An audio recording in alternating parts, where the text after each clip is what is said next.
So welcome to this afternoon's coverage on Henley Regatta's YouTube channel. Attention. We have a heat of the Visitors Challenge Cup for you. On the left of your picture, Mercyhurst University, United States of America. They're on the Berkeley station, closest to the island. It's the Scots, their top crew from Edinburgh University. They go head-to-head in the Visitors for men's fours. Welcome also to my co-commentator. I'm Martin Cross, and with me I have got Mark Hunter, and we are just looking at the pace of Mercyhurst off the start. Edinburgh University in light blue colours, of course coached by Colin Williamson, and he's done such a fantastic job with that rowing programme there. Edinburgh University really is one of the strongest university rowing programmes in the UK. We've just seen it develop over the last couple of years, and obviously they won at Henley last year, and just seeing the number of athletes that have competed this year, you know, it's a great, you know, with a coach going up there, you know, you kind of start a new program, and just the depth of talent they have now is incredible to see. Yeah, Mercyhurst on the left of your picture, their director of rowing is Adrian Spracklin, and that's a name known well to both Mark Hunter and myself because his father is Mike Spracklin, of course, famously coached British Olympic crews to gold medals, including the one I rowed in 1984, and more recently, Adrian, Mike's son, has been out in Russia coaching the Russian women with his dad last year. Unfortunately, though, that crew couldn't go to the games because of a doping scandal, but Adrian is back here and with this crew. I think the term legendary would have been good there as well. The Spracklin name. It's kind of like Gandalf, isn't he, Mike Spracklin? We wish him well, and certainly his wife too, who has not been in the best of health of late. So a shot there of Rufus Schofield, stroke man, rowed in that, winning Prince Albert 4. That's the Cox 4, slightly lower standard, relatively lower standard event than this Visitors Challenge Cup. And Callum Irvine, just see the man behind him, shot of him there. He was in that same boat that won the PA in 2016. And that's so vital when you have a crew putting it together, just that experience coming into a boat, been at Henley, know what it takes to win, and just having those guys in the group up in Edinburgh training must really inspire the others to kind of believe that it is possible to be training amongst that group, that you can come to Henley and be dominant as they are today. Yes, the bow pair in the Edinburgh crew, Matt Christie and Oliver Wilkes, and they did some training with the British under-23 lightweight quad. I think it went up to Strathclyde to go some head-to-head pieces with this 4, so they've been really tested. They were tested at Marlow when they went head-to-head, or sorry, not Marlow, the Met Regatta, wasn't it? They went head-to-head with the Anders crew, also in this event. And had a fantastic season, the Anders crew. They were just 3 seconds behind them, so this Edinburgh crew is certainly not the favourites, but they are seeded and they are expected to go a long way in the event. When's the last time you rode in a 4, Mark? The last time, I think, was not a good experience. I think the last time I rode in a 4 was in Athens in 2004, when we came last at the Olympic Games. Yeah. Sorry, where did you row in that crew? I was stroking that particular boat. It was one of those experiences that at the time you don't want to remember, but it did help me kind of progress, understanding the disappointment of going to the Olympic Games and not delivering a performance. And you know, it is a very unique boat, and there is a very unique kind of skill set to moving that efficiently. So, you know, quick 2 or 3 sentence answer. Last place, Cox's 4, Athens, gold medal Beijing. What happened?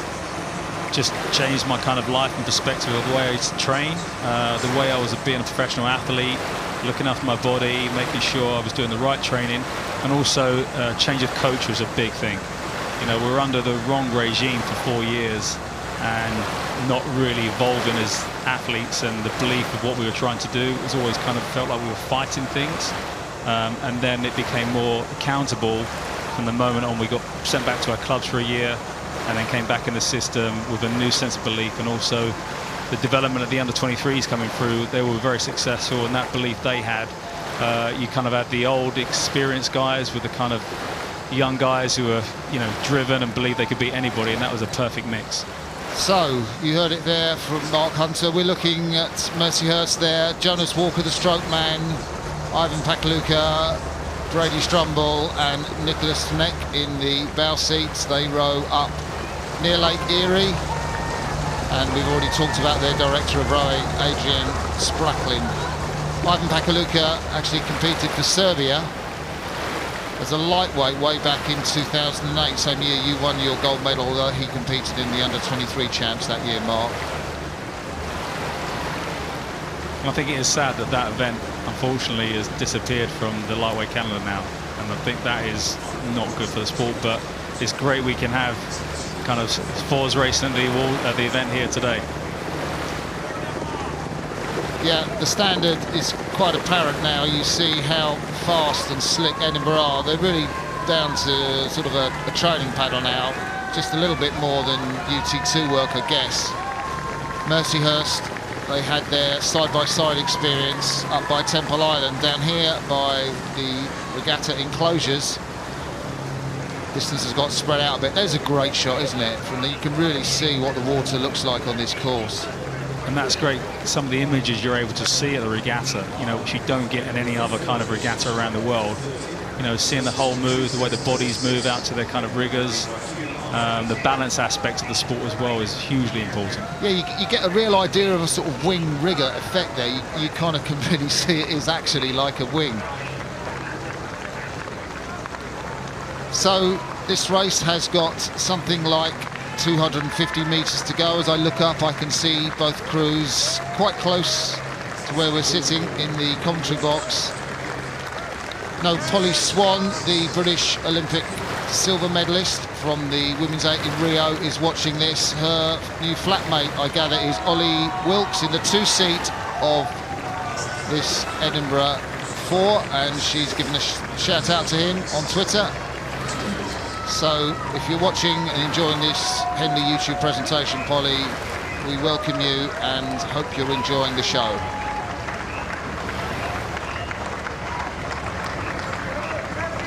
Edinburgh makes stately progress past the finishing line to take this heat of the Visitors' Challenge Cup from Mercyhurst University of the United States of America.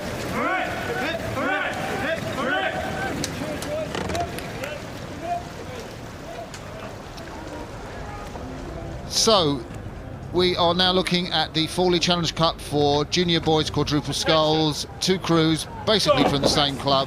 Star and Arrow Club on the Berkshire station, their B crew, all from Leander, and Leander Club, their top junior crew, are on the island side. And Mark, being as he's from Leander Club, will know a lot about this programme there, and we'll get some interesting details, I'm sure, as they progress off the start. Yeah, you've got James Loveday, is in charge of the junior crews at Leander at the moment. Obviously, he's got his top crew here, racing his development crew. So it'd be really interesting, you know, and his perspective of trying to look after these two crews coming into today's racing.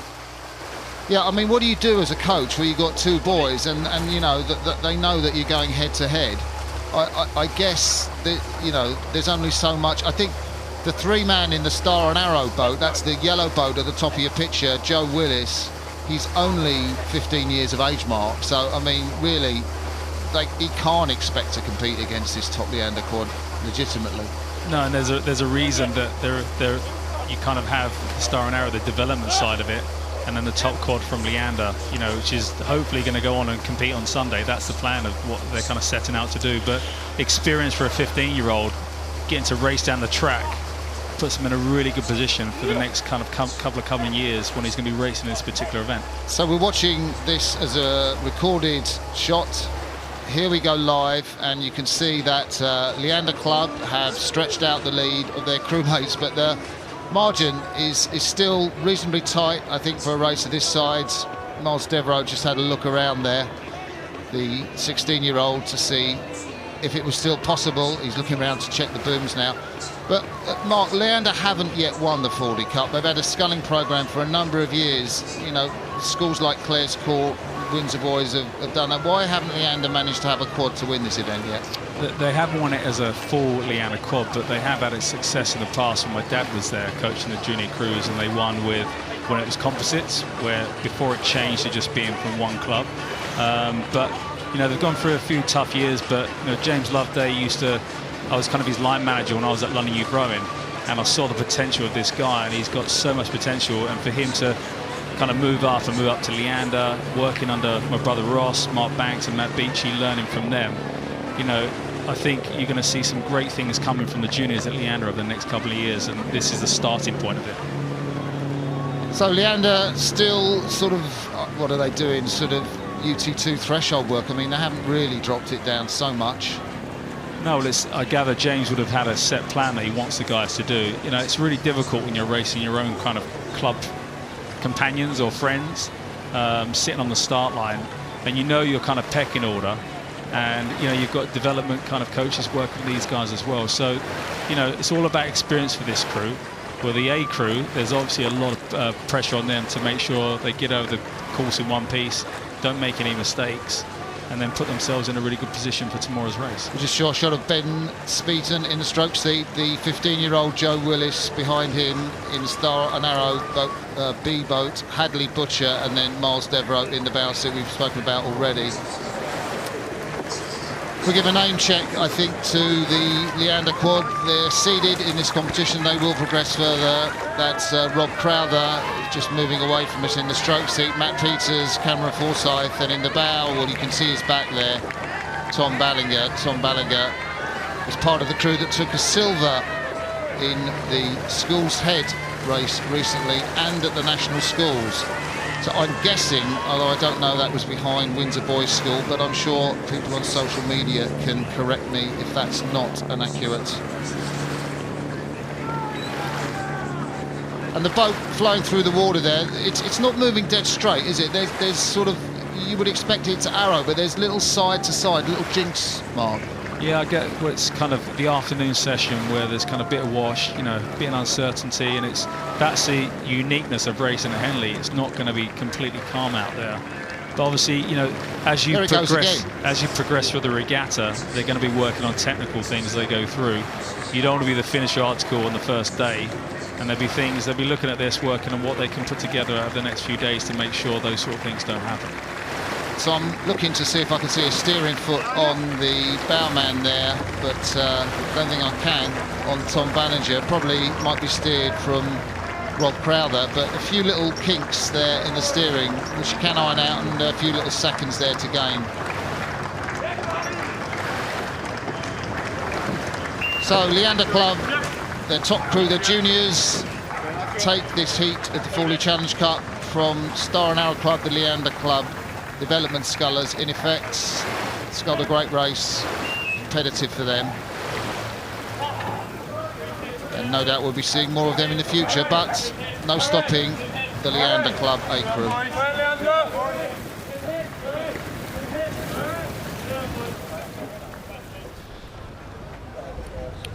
So we now go up to a heat of the Temple Challenge Cup for University 8s. We have the University of California Berkeley on the left of your picture, the Berkshire station, and they are racing Trinity College Dublin, who came through the qualifiers, and we don't expect them to figure too long in this race. They did, I think they beat Pembroke yesterday. It was a close race, and they're chuffed to be in this second round, but the might of Cal Berkeley from their 2 and 3 varsity 8s, second and third varsity 8s, should really see them off.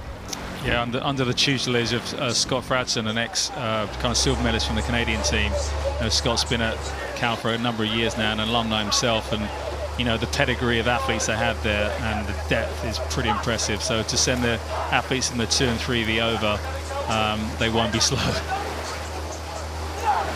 Yeah, and this is quite a distance to have at an early stage of the race. Trinity College Dublin, it was really important for them to send an 8 this year. Of all years, it's 40 years since one of their crews won the ladies' plate, and that's why they're here in this Temple Challenge Cup. And you can see the distance that has been stretched out as the crews passed Remenham Club sort of 2/3 of the way down the course. Cal Berkeley on the left of your screen, well, that's shot, and Trinity College Dublin on the right.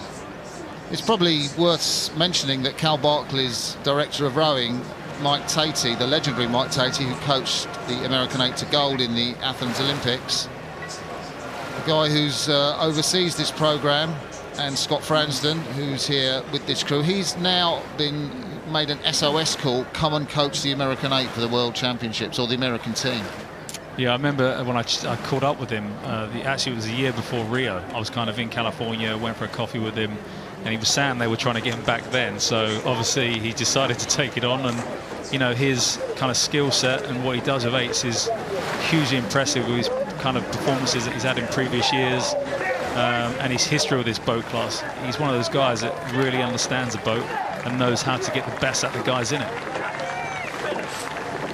So Cal soak up the applause as they come past Stewart's enclosure.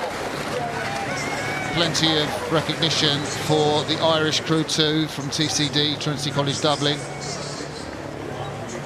The race pretty much was going to be a foregone conclusion. You see the back of the Aussie there, James Riley in the Cal Berkeley crew. 2 Aussies in this Cal crew, which is reflective of the different nationalities you do see in American universities and their amazing scholarship program. The 6-man Hamish MacDonald also competed at Henley, rowed for Sydney Rowing Club, I think, in the Thames Cup, if memory serves. So 2 Aussies in the Cal crew, and I think the rest of them are native Americans, but they are really just paddling this race. Yeah, it's all about conserving energy for tomorrow. They'd have known very early on that this was going to be kind of their race, and you know, it is a 5-day event, and that's the thing, you've got to make sure that you don't use too much early on, and they'll be trying to maximise their recovery to get ready for kind of tomorrow's race. Well, welcome sound at the finish line. Good run out for Cal Berkeley. They will progress further on in this Temple Challenge Cup. Members of the 2nd and 3rd Varsity 8s, they have seen off the Irishmen from Trinity College Dublin fairly comfortably. Verdict probably only a couple of lengths, but already the 7-man Sam Horsley is chatting to Mark Brinker about how they might do things differently tomorrow. I'm sure they'll have a debrief, but congratulations to Cal.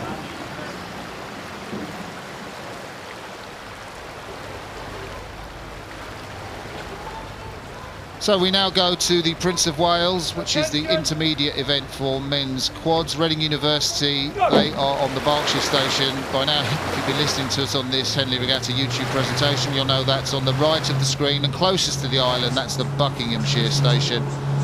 It is the crew from Eton College and Burway Rowing Club and steering. That's a common trait when you're kind of on that side, on the buck side, and you sense the island coming towards you, and you always move into the middle of the river. But with any steers person, the last thing you want to do is put the rudder on early when you're trying to get up to maximum speed. So, you know, normally you let it run out a little bit, and then as soon as the umpire tells you what to do, you'll move straight back over. So has that cost them any distance? Because that's like a big U they did in the course, or you know, does it really matter at that point of the race? No, it definitely affects the whole speed. You know, you think you're going from nothing, and you're going flat out basically off the blocks to get your whole speed up. To put the rudder on is like putting a handbrake on, so that's the last thing you want to do at that early stage. So as we look at this crew from Eton College and Burway, 3 Burway men in it, rowing in the distinctive purple and gold colours, and from Eton College, the 2-man Stephen Hermes. And well, they're hoping to be competitive in this early part of the race, because really we can talk a bit about Reading University A crew, because they are quite a powerful piece of work, this crew at the top of your picture, rowing in the yellow Empacher shell. We're flicking down the course, I think, to live now. The race is still competitive. Yeah, and it's always the thing about that dual kind of racing. It's about just staying in contact. Even if you had a bad start, as long as you don't lose contact with the other crew, you can still see them and still feed off them. Well, Eton College and Burway finished 7th in championship quads at Marlow Regatta, the recent Marlow Regatta, so they have got a turn of speed. There's some experience in that boat, but this Reading crew, well, 3 of them won the intermediates here at Marlow, and I would guess that would put them in pole position. Step up in this Prince of Wales event for these boys. Stroke Franklin Hamilton at 3. Ollie Dix, it's his 2nd year at Reading. Missed this event, getting knocked out in the first round last year. Behind him, Simon Williamson, the lightweight, former lightweight, and then in the bow, Christian Dove. But you can just see the kind of steering line of the Reading boat there, how great that's been all the way down the track, where the Eton and Burway crew have been in and out close to the booms. And as we were talking about earlier, you know, that just slows the boat down every time you put the rudder on. And just efficiency on the Reading crew has been much better down the track. When you race this course, like how far off the booms did you steer? I'd always try and keep a couple of feet. You know, you don't want to kind of keep moving in and out, and you can use it as a gauge. You don't want to be too close that if you hit a wash, you're on top of it. But pretty much where the Reading crew is, that is perfect. You don't want to be any closer than that or any further away. Gives you such confidence, that course as well. You know, when you have a steersman that really knows what they're doing, doesn't want to use their rudder too much, just lets the boat flow on. That is so valuable to a coxswain's boat. You know, having someone you totally trust and believe and know they're going to get you down the track dead straight is really important, because the last thing you want to do is put the rudder on and keep expending energy trying to get the whole speed back up. So, you know, it's a really good line that they've done there in the Reading boat. Reading University got a very good programme. Am I right in saying that Sam Townsend was a Reading University man? Yeah, Sam Townsend came from there, now at Radley, in charge of Radley's programme. So, you know, they've had some great athletes over the last couple of years come through into the GB team, and, you know, it is a feeder for the national team. So were there any of these young athletes from Reading University, the crew on the right of your screen as you look, Eton College and Burway Rowing Club on the left, were there any of these young Reading athletes? They're around between 20 and 22 years of age. It's the back of the 22-year-old Christian Dove we're seeing there, with the RUBC, Reading University Boat Club, on his back. And that's a little bit of a parallax error, because it looks as though the camera's on one side, it looks as though it's coming towards the camera, but actually they're just going straight down the booms.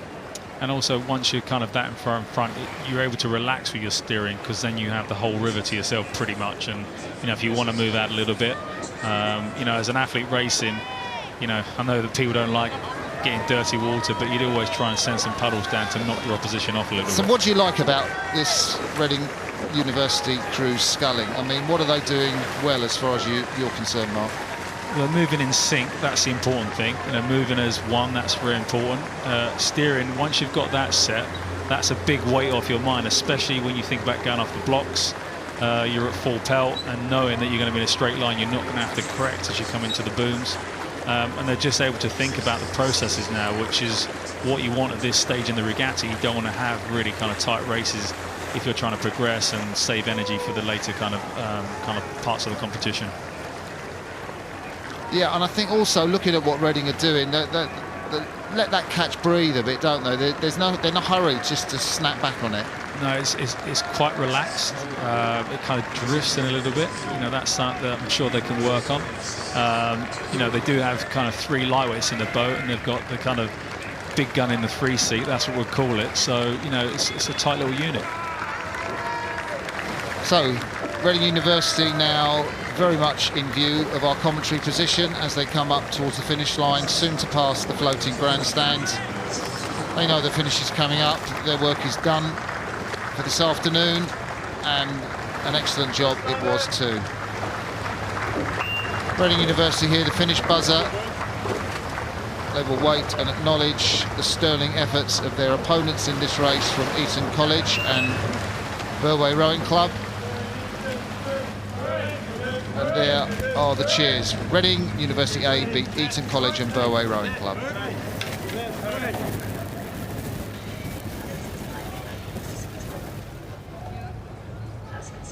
So this is a heat of the Thames Challenge Cup between Royal Chester Rowing Club A crew, and they are on the left of your picture, the Berkeley station, and a very good German crew, Ruder Club Almania from Hamburg, Germany. They are on the Buckinghamshire station closest to the island, and Sarah Winklis is the umpire. You see that? She organises all the commentary, and we're going live now. And that is the reverse camera angle. It might look like they're going the wrong way down the course mark, but actually they're not. It's probably the drone, I think. It's a great angle. That's the first time I've seen that angle, actually, so I like that a lot. I love it because it's different, isn't it? So we're actually looking at the crew on the Berkshire station, Remind you, that's Royal Chester Rowing Club A crew, and they are racing a seeded crew from Germany, Ruder Club Almania, from Hamburg, and it just gives you a different, completely different perspective of the drone. You wouldn't expect it. You think they're rowing the wrong way down the course, but you do get these wonderful different angles. It's a close race, isn't it? Yeah, and they've really committed early there for that middle part of the race, really trying to establish. And, you know, it's really important now they just keep inching out because, you know, being the seeded crew, they will start to come back at them. So it's important the next kind of minute before they hit the steward's enclosure to just try and eke out a little bit more distance. It's a combination of youth and experience in the stern of that Chester boat. So there we go down. Looking at the men from Chester, John McGarver. I think his brother Henry will be at the 7th seat with the blue cap on, and it's his 4th Henley. He's only 19 years of age. Hopes to do GB under 23 trials. He says he's done a 6:15 for his 2K test on the ergo. Stroked by Fraser Morgan, and it's a beautifully judged race from them so far. Yeah, and that's the beauty of the sport when you're looking back at your opposition. You know, you can really feed off them and, you know, just trying to keep them at bay, keep pushing them away. So the next kind of 30 strokes are really important for this Chester crew. So the Germans are in contact, and if we see a heroic sprint, there is enough water for Germany to capture this race. But Chester have been rowing so well down the course. There's the bows of the Germanate. I mean, do you think that's picking up out of the water? Do you think there's a surge coming there, Mark? It's rolling around quite a lot, to be honest. It's not a solid platform there, so I don't know whether it's because they're starting to take it up. They're starting to go through the gears. But if I was kind of in the coxswain seat of the Chester boat, I would start moving it up now, trying to jump on the German boat before they get back at them. And as if they've heard you in the commentary box, Mark, you can see that the Royal Chester boat are moving it up there. John McGarver just absolutely moving his hands fluidly around the back turn. They're tidy, they're neat. The Germans are coming back. I'm looking and seeing if there's enough water. I don't think there is. Sarah Winklis is warning the German cocks, or is that the Chester cocks she's warning? I think it's going to be the Chester cocks. They just moved out, and as a cox, that's a clever move at that stage of the race when you see the crew coming back at you, just to try and send some dirty water down. Yes, very close race. It's going to be an overlap at the finish, but Chester will emerge as winners, the likely winners if they keep clean. There is the finishing line. A great result for the club that row on the River Dee. You can hear the yes, yes shouts. The hand of Fraser Morgan goes up in the stroke seat. That's a huge scalp there. That was an impressive row. Yeah, it is, because they were seeded, the Germans. That means the stewards of Henley Regatta think they're going to progress far. And a massive slap on the back going there. I think that was the bowman, John McGarver, with Alex Constantinou in the 2 seat. They will be delighted because, you know, when you're up against seeds, you just don't know, and the coach will say you could really do something here if you focus on just your boat, and they did, and it was a great result. And that's always the thing, like whenever you're a British crew and you see a foreign crew, you just assume they're going to be quick. You know, you always kind of have that fear element, but, you know, they stuck to their plan, got out in front early on and dictated the race, and that was a superb race there by Royal Chester. What do you think Redders is talking about there? He's got nothing to do, really. He's got people like you run around all day. He does. You'll be surprised how much he does. He's up every morning checking the course, you know, making sure everything's running smoothly. Yeah, that's a pressure job he's got there. I was only joking when I said he's got nothing to do. He's got probably one of the most difficult jobs in British sport, I think, running Henley Regatta, because he does it for love, really, and works so hard, and a great servant to British rowing in the boat, and perhaps an even greater servant to British rowing out of it as chairman of this wonderful regatta. So back down to the start. This time we are looking at John Hedger, the umpire of this race, which will be a heat of the Princess Elizabeth Challenge Cup. And it will be between Montclair High School from the United States of America, and guess what? There's another American opponent for them, St Albans High School from the USA. St Albans, it's a mixed crew from Washington, DC. That's Montclair we're looking at. St Albans, I think this is them now on this side. Montclair, St Albans. Montclair row in New Jersey on the Passaic River. So New Jersey and Washington DC, if you're watching us in the States, maybe you're from Montclair High School or St Albans High School and you're watching this Henley YouTube presentation, we welcome you. Thank you for tuning in. We really appreciate your presence. It's going to be a great race.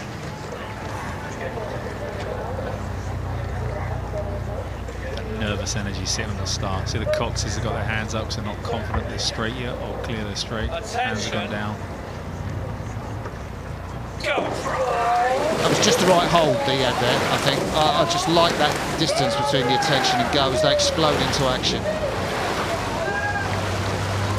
There's the Montclair crew. The New Jersey crew made such an impact this year by winning the prestigious Stotesbury Cup. First public school or state school to do so for 10 years.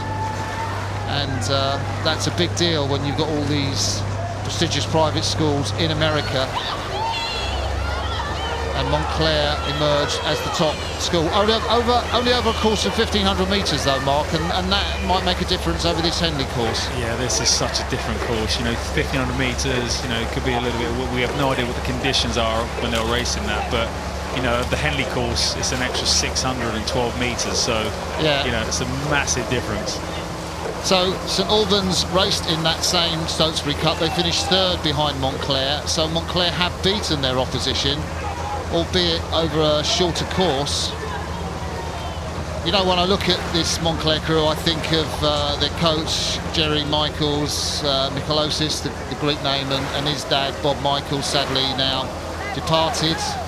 Great coach, servant to British rowing at the Lee, and it's just fantastic how the sort of world of rowing spreads around. And because they came over 2 years ago, I think it was, and they were competing, and I kind of met him and the athletes, and you know, it was their first time at Henley, and they were just so excited. But obviously they've gone away, and that kind of experience of coming here and competing once, and now they truly believe they can come here and win the event. So we're looking at Hugh Gear, the 18-year-old. It's his third time that he's been in the first boat. Real talent, obviously, if he's making the first boat as a 16-year-old. And his first time at Henley Regatta, big day for him, leading his boat. That's the back of Coxon, Henry Plus, that we can see in the St Albans boat, the Washington DC-based crew.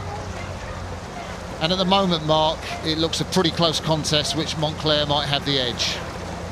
Yeah, and that's what you want when you come to Henley. You want these close races, you know, and the closer the races are, the quicker the markers seem to disappear. It's when you're kind of leading someone comfortably and kind of, it feels like you're drifting down the course. It's taking forever, but, you know, they'll be tuned into their bubble, doing their thing, listening to the orders from their cocks, just making sure they're doing all the processes, all the race calls, and they're kind of moving in sync together. So I think this is probably a much tougher contest for Montclair than the Stotesbury Cup. We've said it's a longer distance, Stotesbury over 1,500 metres, this is over 2,000 metres, and boy do they know they're in a race. This is coming just past the halfway mark, and these two school crews from the United States of America are head to head. The drone shot is telling us that Montclair on this Berkshire side are probably just falling slightly behind at this point in the race. There's not much in it, just a couple of feet from the boys from St Albans School, USA. So you're the coach sitting in the launch. For me, the crew. What's going through your head now, Mark? There's nothing I can do right now, but no, obviously they've had a game plan or race plan, what they're going to do. Be interesting to see how things change over the next, because you know, you talk about getting to halfway and then the race really starts, and you know, because they've raced each other, they will know from past experience what potential the other crew has at certain markers to 1,500, but then once we go past that, it's kind of in that no man's land. They don't know what to expect from each other, so that's going to be interesting once we get to that section. So Coach Ted Haley of St Albans, he will be in that launch. If he's got he's not so nervous, some of the coaches prefer not to watch racing, but if he is, he'll be delighted. They wanted to come to Henley, this St Albans crew. Parents have put in so much support to help them come over, and they are edging into a lead, and this could be a race-winning move. Yeah, that's a really good rhythm there, and they're just inching out, and it's not trying to leap out, they're just inches every stroke, just trying to move out and dictate the race and put Montclair under pressure. So the Stotesbury Cup finish line would have been coming up now, and we can see Montclair there. Sorry, actually, I think that's St Albans. No, it's Montclair. So there's a shot of Montclair there, and the work is really just desperate. Sorry, that is St Albans. I was right first time. Go with my instincts. Montclair on the left. Really desperate from the stroke man, Hugh Gear, the 3 times varsity crewman from St Albans School USA. Well, you can imagine how crazy people are going in America watching this on the screen now. You know, these boats are coming into the closing stages here, screaming at the screen the YouTube channel. They'll be screaming. Lexi Greenbaum, the Cox of Montclair, will be screaming. This is a big, big move they need to make. There is still time to do it, but they need to change the rhythm. They need to change the pace. They need to change the aggression just to get that boat back into contention. A minute left. They need to start. It looks really heavy right now. It doesn't look very dynamic, and they need to kind of change that. Montclair, we're getting a close shot there. You can see the distinctive cut from the 7-man Kiel Schlemmer.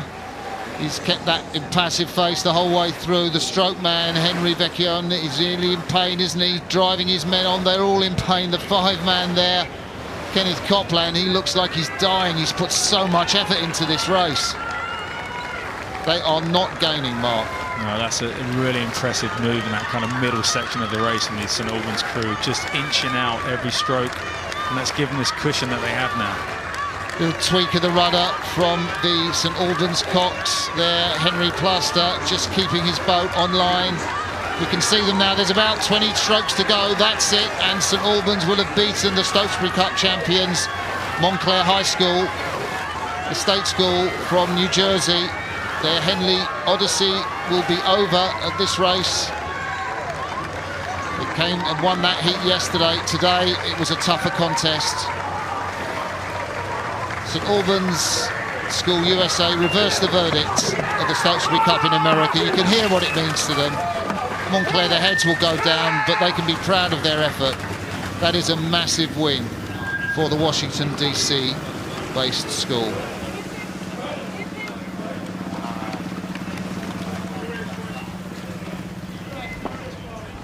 Get ready, please.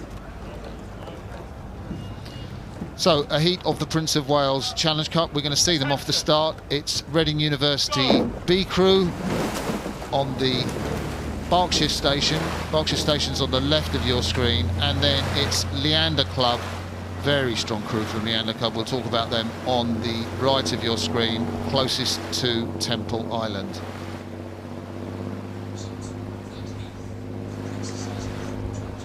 Now this Leander crew, we recognise them because they were in the Queen Mother Challenge Cup last year, Mark. Yeah, and they won it.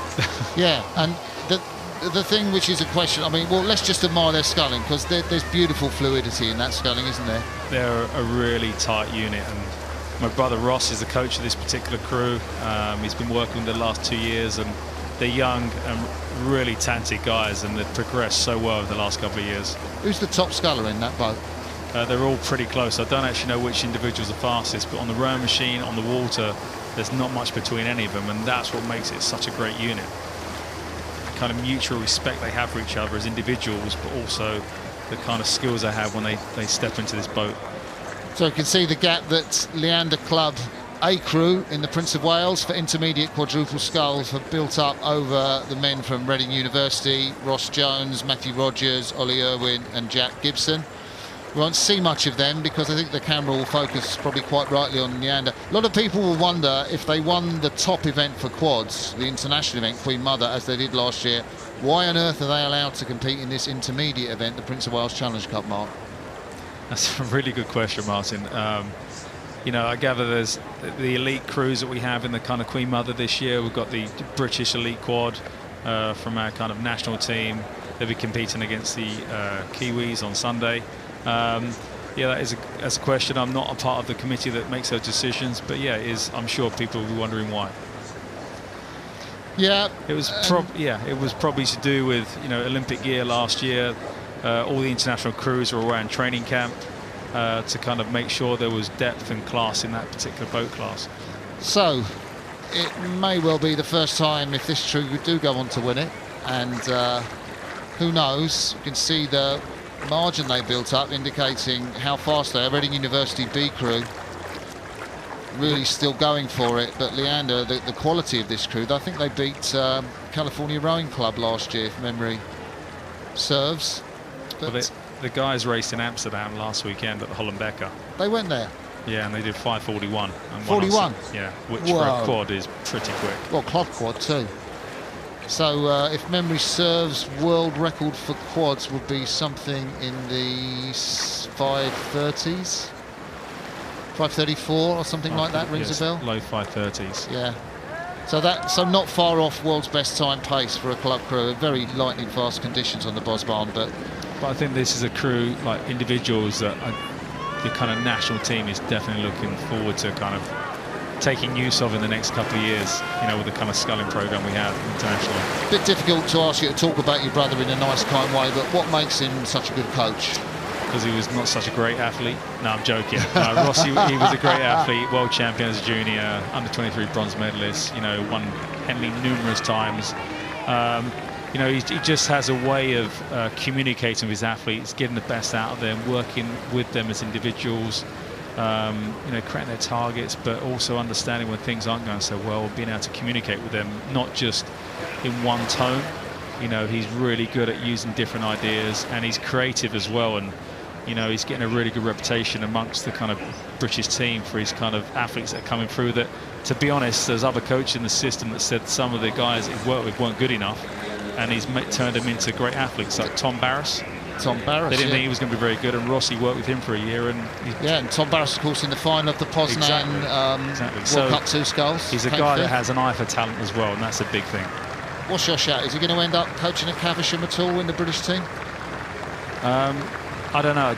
I think he should stay at Leander for as long as he can. I know he's going to be probably working with the women next year to change that and kind of boost up that side of the kind of club. But he's immensely talented, and you know, I don't want to give him a big head, but I do think he is one of the best coaches we have in the country right now. Good, you heard it there. Ross Hunter, the great Ross Hunter, coach of this fantastic Leander crew in the Prince of Wales Challenge Cup from his brother Mark, and it was a very comfortable win from them ahead of the men from Reading University B. We'll get that confirmation for you in just a few moments. So there are the men of Leander: Harry Lease, Ronan Law, Harry Glenister and Stroke Andrew Joel there, just saying well done to their opponents from Reading.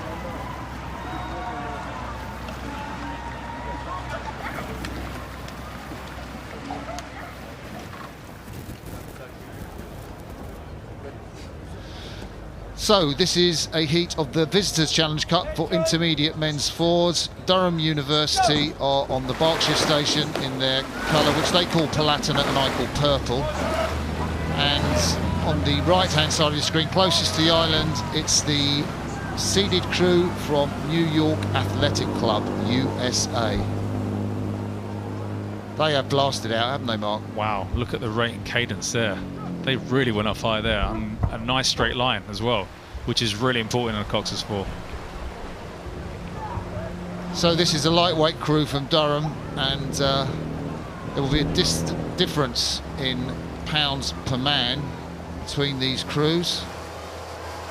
You don't often see that sort of margin at the start, do you? No, and they are still up really high. They have not settled yet. They still look like they're sprinting. So this New York crew, a feeder really for the US national team. Just running down the boat, the former Northeastern strokeman Travi Appiah tried out for the USA under-23 team in 2016. Jake Goodman, not the biggest of rowers, former USA lightweight, rowed in the 2006 World Championship 8. And I think the American team is really trying to make a push because, you know, the women's side is so successful. You know, they're just so dominant. You know, I know they didn't win the last World Cup and they're kind of restructuring a little bit, but the men's side has been quite disappointing in recent times. So, you know, kind of having that feeder is really important as they go forward. So a lot of these athletes from Northeastern University come to row at the famous rowing club, New York Athletic Club. A few competitors in the women's event, Megan Calmo being one who's a member of New York Athletic Club. And they have a kind of winged Hermes, a sort of foot with a little wing on it as their club symbol. Fleet of foot. I mean, if you're going to race any crew like a lightweight crew, if you can get a length by the end of the islands, you know it's job done. Yeah, and that's it. When it comes to dual meets and racing one-on-one, it's all about getting in front as early as possible and trying to put the race to bed. You know, because out of sight, out of mind. It's as simple as that, really. You don't. The last thing you want is to be looking over your shoulder every stroke. Where have they gone? And that's exactly what's happened here. Yeah, and it's interesting in these early day races, you can see that the Durham lightweights are going absolutely flat out. And there's the 22-year-old strokeman, Trevor Appiah, and he's just out for an afternoon paddle, isn't he? I mean, they did what they do, like go flat out for 500 metres and then call it down. Yeah, and they stayed very high for very long. Like some of the images we saw earlier in the race, they didn't come down and cruise at all. They just kept going. So they obviously believed they could get out in front early and try and put the race to bed as soon as possible, so they can kind of wind down over the course and start to once again, conserving energy for tomorrow's races, because they will start getting closer as the week goes on. Well, I think they're going to have an immensely tougher job tomorrow. If my reading of the draw is correct, they'll be coming up against the Edinburgh University Boat Club crew. And we saw them beat Mercyhurst earlier. Yeah, and that they rode over comfortably, so, both crews haven't really kind of shown their speed yet. So as a coach sitting there trying to evaluate what the other crew's done and where their good parts are, it's going to be quite difficult. It's going to be a great contest, because Colin Williamson, the coach for Edinburgh University, is going to have seen the speed when he watches this race back on YouTube. He's going to go, wow, they are going to blast out against you. So, the instructions to Edinburgh University are going to be interesting. Yeah, and not to get flustered by the cadence that they go off at, and stick in your boat, do your thing. If you believe you're quick off the blocks, or they'd have done pieces to certain markers, they know how quickly they could get there. So, you probably look at the first marker in this race, probably to the barrier, and give you some idea. And then you kind of go from there. You trust and believe that you've done the preparation and what your guys are capable of down the track, and put things into place, knowing that certain markers were going to move. But also the ability of the leaders in the boat to really kind of read the race is really important. So you see the distance between New York Athletic Club on the left of your picture, Durham University on the right in the Visitors Challenge Cup. Durham are narrowing the margin because they are going absolutely mad. The rating is up above 40, whereas the rating of this New York Athletic Club is down in the low 20s. And so naturally the margin will close up. They haven't led up all the way down, Durham, but really just beaten by a far superior crew in this event. But that's it. I know it sounds never give up. Always make sure you race the line, because you have no idea. All it takes is one misstroke on the booms. Can change. We saw that in the final of the Visitors last year, where Thames took the title from the leaders, Cal Barkley, in pretty much the last stroke. There's confirmation of verdict. New York Athletic Club from the USA beat Durham University.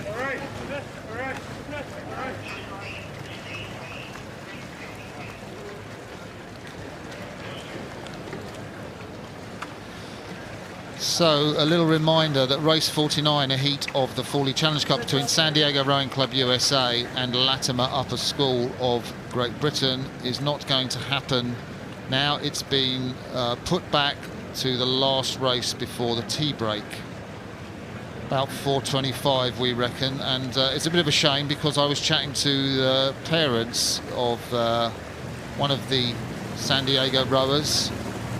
Got a lot of information on their crew, and passed that on to my co-commentator Peter Drury, who'll be coming to join you, I think, Mark, later on this afternoon. We've got one more race left, Mark and myself, and then I'm going to hand over to the excellent Peter Drury.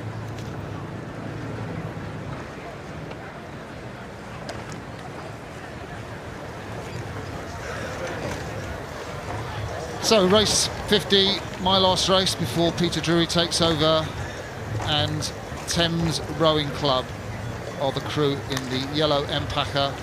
This heat of the Wifold Challenge Cup. The camera boom has just flown over the Maidenhead Rowing Club crew in their familiar green colours with the star on the blade. When I see your bow straight and ready, sounds like Matthew Pinson like is the umpire. Attention, go.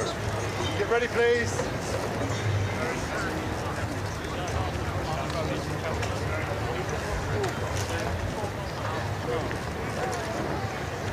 Nice sheltered conditions behind Temple Island. Go! Nice squeeze on the first stroke from both crews there. Yeah, there was composure. It wasn't like rushed. It was kind of pressed out, and then we moved. So Thames Rowing Club come out quite close and being warned by Matthew Pinson.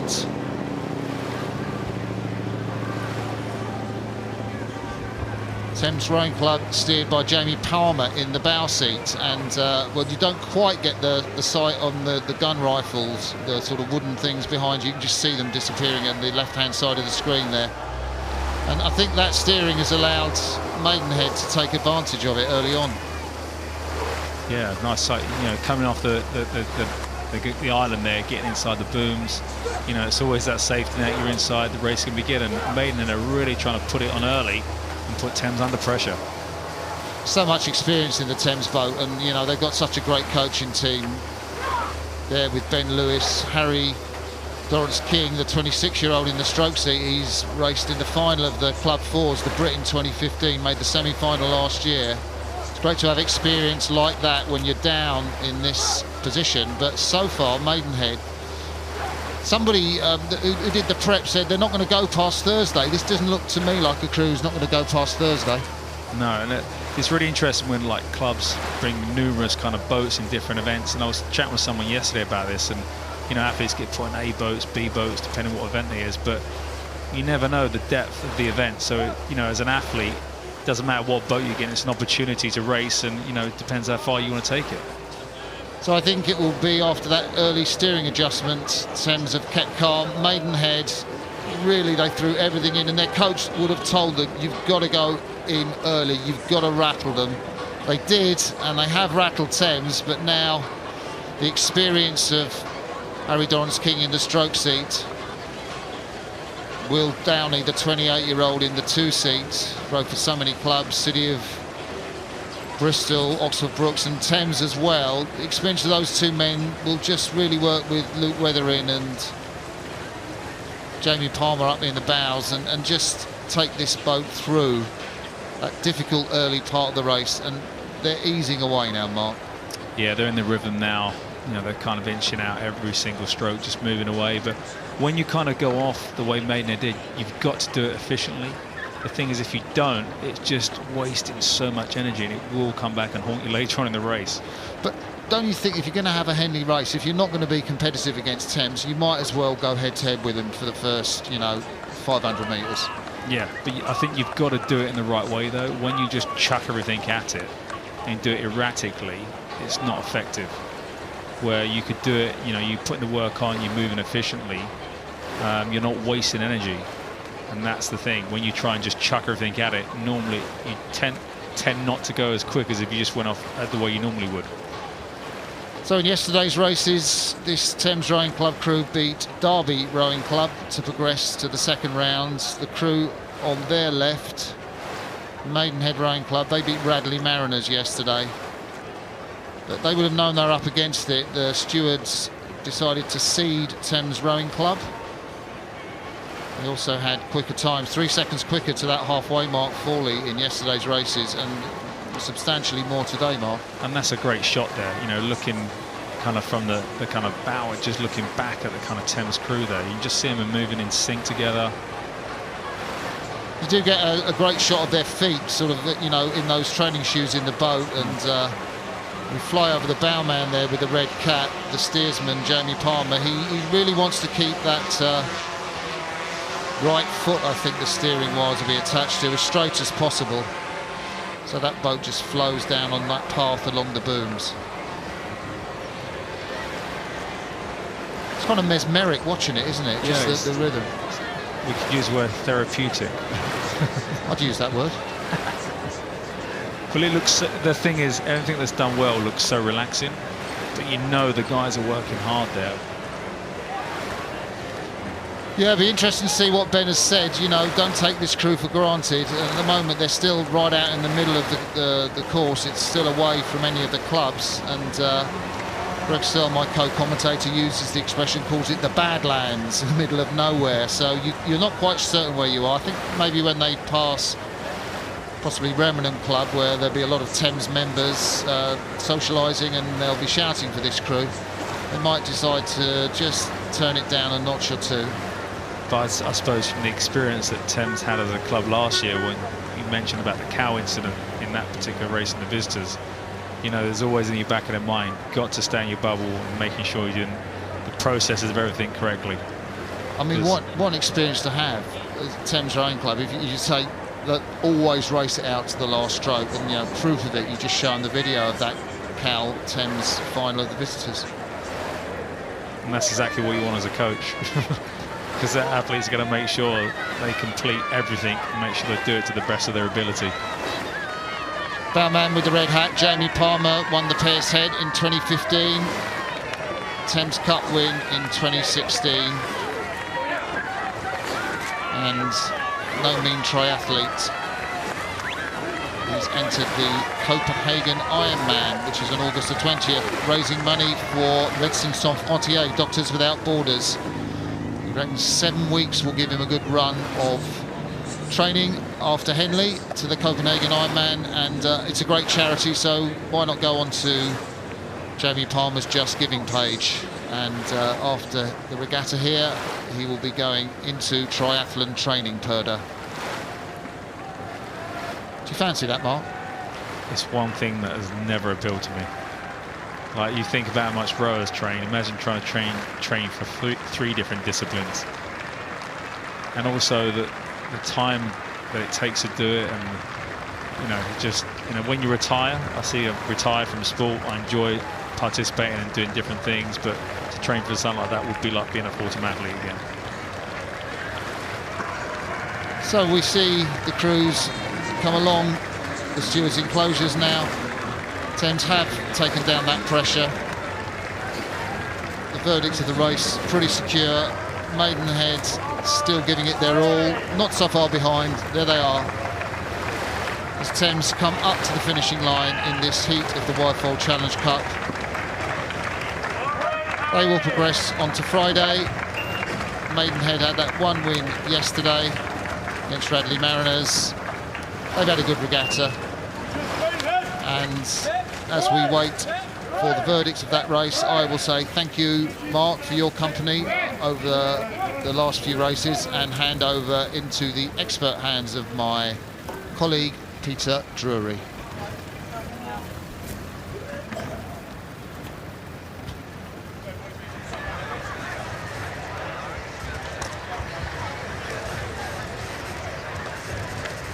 Sitting on the start now, we have the next heat of the Visitors Challenge Cup. On the box station, we have the German crew from Rue de Club Almania, and on the buck station we have Cambridge University.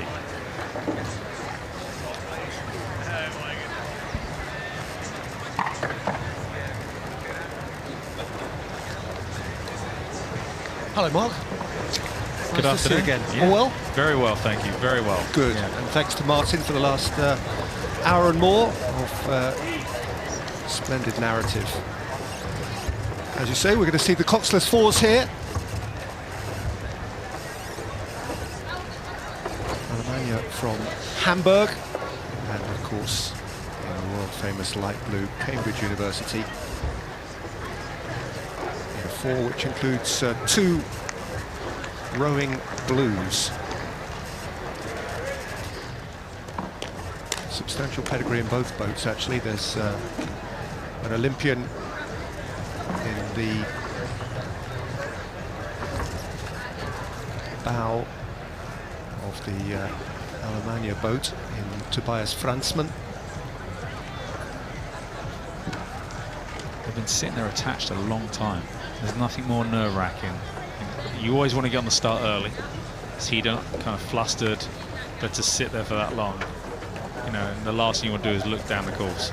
I spent a good while at the start yesterday, Mark, actually, and watched 4, 5, 6, 7 races go off, and it struck me, and I made the point at the time, that whilst we're, as it were, churning out race after race after race, we don't often get to appreciate these few minutes of intense concentration where relaxation morphs into absolute tension.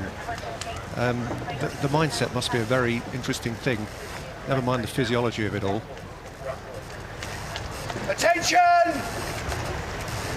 Go! Finally they are away with Almania on the buck side and the instantly recognisable livery of Cambridge University on the right hand side as we look there, out of the Bucks station, and veering just marginally right to left, indeed for a little while there, a little bit more than marginally. A straightening and change of direction required by the light blues, and indeed an early warning. Yeah, that's a typical thing. We see it so often in Cox's boats as they race along the island on the Buck side. You know, the island kind of pushes you out into the Curu on the opposite station, and lo and behold, they've been warned by the umpire to get back on their station. But you've got to do that slowly rather than doing it erratically, so you don't kind of slow the whole speed down. But now they're into their rhythm, you know, long, strong. You know, these guys, you know, have trained for the boat race. You know, some of them managed to race, compete in it, some didn't, and you know, in the blue boat. So, you know, they've got the depth there, and they've been in the same program, run the same way for a long time now. And that is the depth of reputation that these Germans have to deal with. Not that they're short of experience themselves. I mentioned Tobias Franzmann, the bowman, 9th place in the Rio Olympics. Jan Tebel, the 25-year-old in the 2-seat, has been a world champion. Christopher Vetterkamp in the 3-seat and the stroke. Sven Ditzel, silver at the Under-23 World Championships in the lightweight coxless fours in 2015. So they are themselves owners of substantial rowing CVs. But that's not the view they wanted to have at this stage of the race. No, it's exactly, you know, you've got two great coaches at Cambridge now. You've got Steve Strackmore's obviously in charge of the programme, and alongside him there is the former lightweight Olympian and silver medalist Richard Chambers. So I'm sure they'll be pleased with the way the guys got off the blocks there, got in front, and they're able to dictate the race. How early in a race of this nature? We're on Thursday now, Friday's getting close, Saturday beyond that. How early in a race could these Cambridge boys be thinking about tomorrow, or would that be dishonest of them this soon? Yeah, you never want to think too far ahead. You want to think about the race you're in, going through, we always use the term processes, you know, going through each process, making sure you're doing your job correctly, not thinking about tomorrow, because if you think about too far ahead, that's normally when you make mistakes. So, you know, the guys, I'm sure, as they're going down the track, they have this lead now, this cushion. They'll be thinking technical things, you know, what can we do better, just making little tweaks as they go down the track. And tell me this, Mark, how pertinent is the boat race process that, as you mentioned, perhaps all of these have been through? How pertinent is that in a scenario like this, where course management is somewhat different? Hugely important, but what's different with these guys is that you used to have a cox be in charge of them, and now they've had to themselves be leaders in the boat, but they're used to this kind of dual racing with doing the boat race, so they're kind of used to this type of racing, which, you know, not everybody is, because most people are used to racing multi-lane racing across the kind of domestic and international regattas, and that's what makes Henley so unique. You come here and it's, you know, it's that gladiatorial kind of race, you know, one boat against another boat. Of course, the great joy for them when they have rowed from Putney to Mortlake is that the finish line comes up a whole lot sooner in this race, but no doubt that is offset by the pace and what they ask of themselves earlier in the piece, and what they ask of themselves early in this piece has left them in a position of substantial advantage very early, and it looks as though it's going to be a fairly gentle exercise for those in light blue. It's in the Visitors Challenge Cup against a pedigree German four, in truth, who, despite perhaps having had the mild advantage of a steering problem, a minor steering problem Cambridge had at the very start, find themselves staring down the barrel of a quite significant defeat here. But that's something that the Cambridge crew, after today's race, they will talk about, I'm sure. You know, how do we make sure that doesn't happen tomorrow? Because as you mentioned, as you go through the regatta, the races are going to come fierce and fast and much closer, and the last thing you want to do is be making alterations as you go off the blocks in those closer races later in the regatta. So that's something for the coaches to kind of liaise with the athletes and see how they can work on that and make sure that's better when they go out tomorrow. How do you establish, since we've got time to discuss it, how do you establish the steering dynamic in a Coxless 4? I see, for instance, that Alexander Malawani in the 2-seat is steering for Cambridge. For Almania, it's the man in the stroke seat. How do you come by these decisions? It's normally whoever's confident, because the last thing you want to have is worrying about steering. And if someone's not comfortable doing it, you do not want to give them the foot plate for steering, because if they're worried about that, they're not going to be run efficiently, and that's when things go wrong. So normally it's someone who's comfortable doing it. And to be honest, you know, it's always, you know, you always look at it's easier to do it from the stroke seat because you can look back.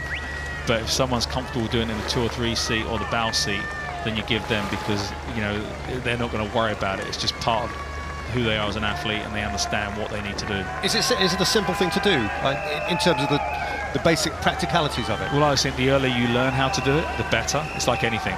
You know, if you don't ever do it as a youngster, then as soon as you're given it as an adult, you're worried about making a mistake. Where, you know, as a kid, I was taught to steer with my foot, so I was comfortable doing it. It just became one of those things that you naturally do. I suppose it's like asking a pianist whether he could play the organ, you know. Suddenly you've got to deal with the pedal as well as the keyboard. But steering, since the first 10 or 15 metres here, has not really been an issue. There has been no sense at any stage, really, that either of these would intrude on each other's water. Cambridge have the middle of the stream now, and they don't have a care in the world. They will look forward to Friday at the Henley Regatta, as perhaps you would in advance have anticipated they might.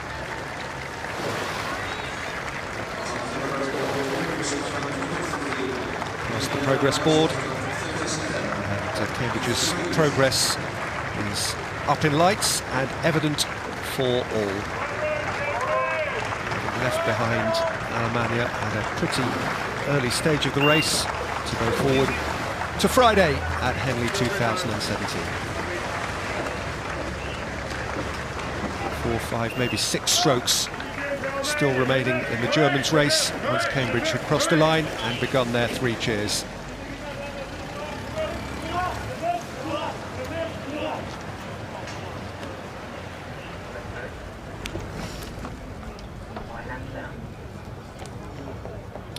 And so we are into race 52.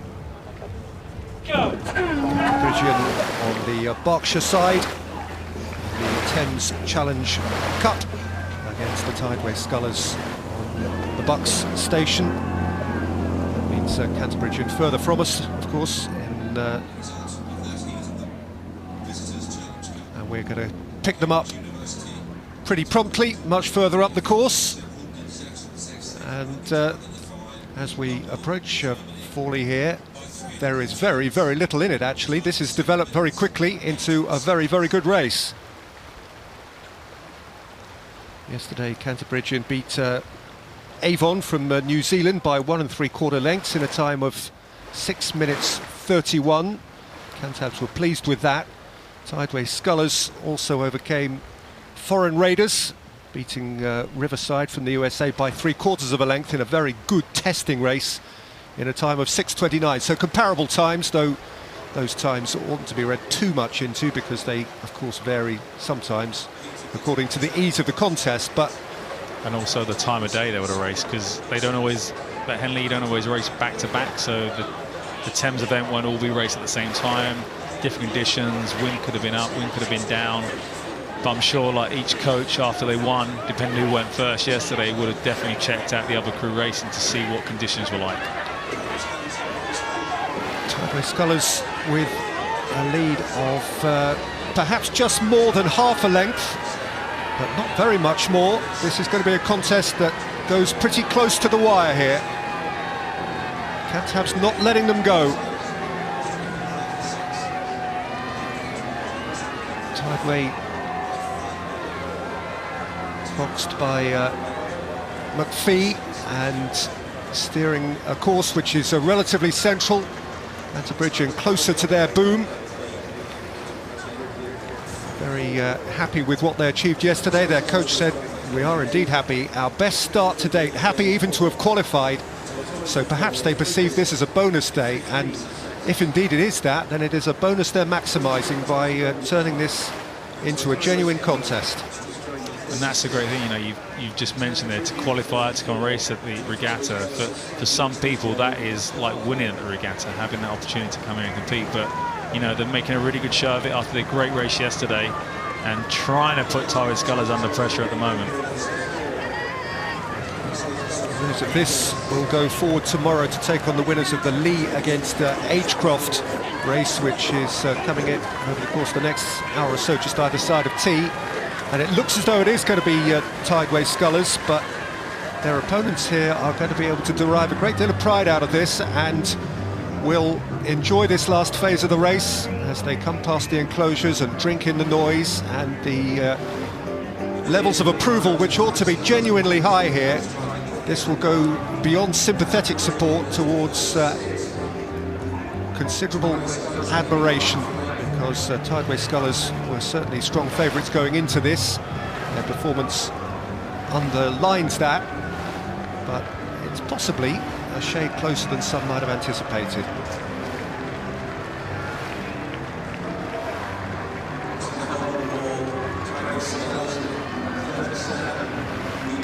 Fantastically competitive competition this year, the Thames Challenge Cup. We saw some thrillingly close races yesterday, and indeed there is going to be less than the length of a boat between them as they come up towards the finish line here. I think Tideway Scullers have been kept honest the whole mile and 550, but the last metres finally allow them to find some comfort and joy as they cross first and progress at the expense of Cantabridgian.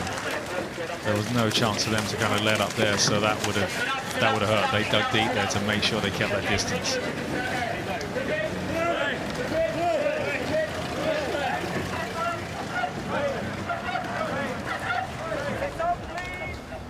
The Princess Elizabeth Challenge Cup for Junior 8s, a heat between Deerfield Academy USA on the park side, furthest from us, and with the plain K on their shirts, their vests, Kent School from USA. We have then an all-American contest. Deerfield yesterday beat the Haverford School, again from the USA, by a length and 2/3 in a time of 6 minutes 33. Kent School 5 seconds slower than that, but beat Moncton Combe School very comfortably in 2 lengths, and I saw that, and they were easing up. The winners of it will go forward to face Shrewsbury or Eton in the quarter-final, and we meet them further up the course here. Once more approaching Forley, and once more it's pretty close.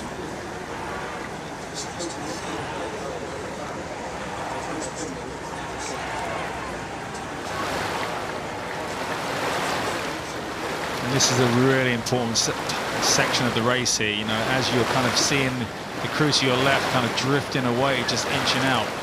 You really need to kind of make a change to kind of contain that and then try and claw them back. So it's going to be interesting to see what happens over the next minute and a half, whether this distance keeps eating out or they're able to push back on them.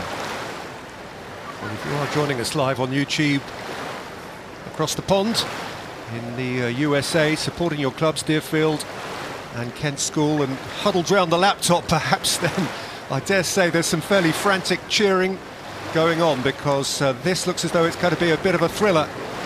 An American derby which will engage support wherever you happen to be. 2 young crews showing great composure, significant togetherness. I always think that aerial shot illustrates perhaps better than any other the extent of the togetherness. It's one of those shots that you don't really need to kind of say anything. It just says it all there, doesn't it? It's one of those. Yeah, Deerfield were really pumped at what they did yesterday.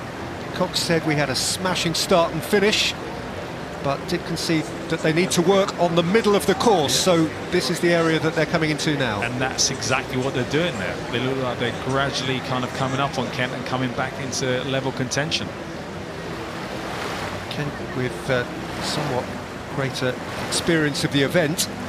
For Deerfield, this is their first year for the club at Henley. They won the Northeastern Championships and the Nationals, and really looking to make a mark on this iconic event. And they do look more composed at this point in the race. Those images there, the Kent guys just rolling around a little bit. And Deerfield are looking much more composed in that section of the race.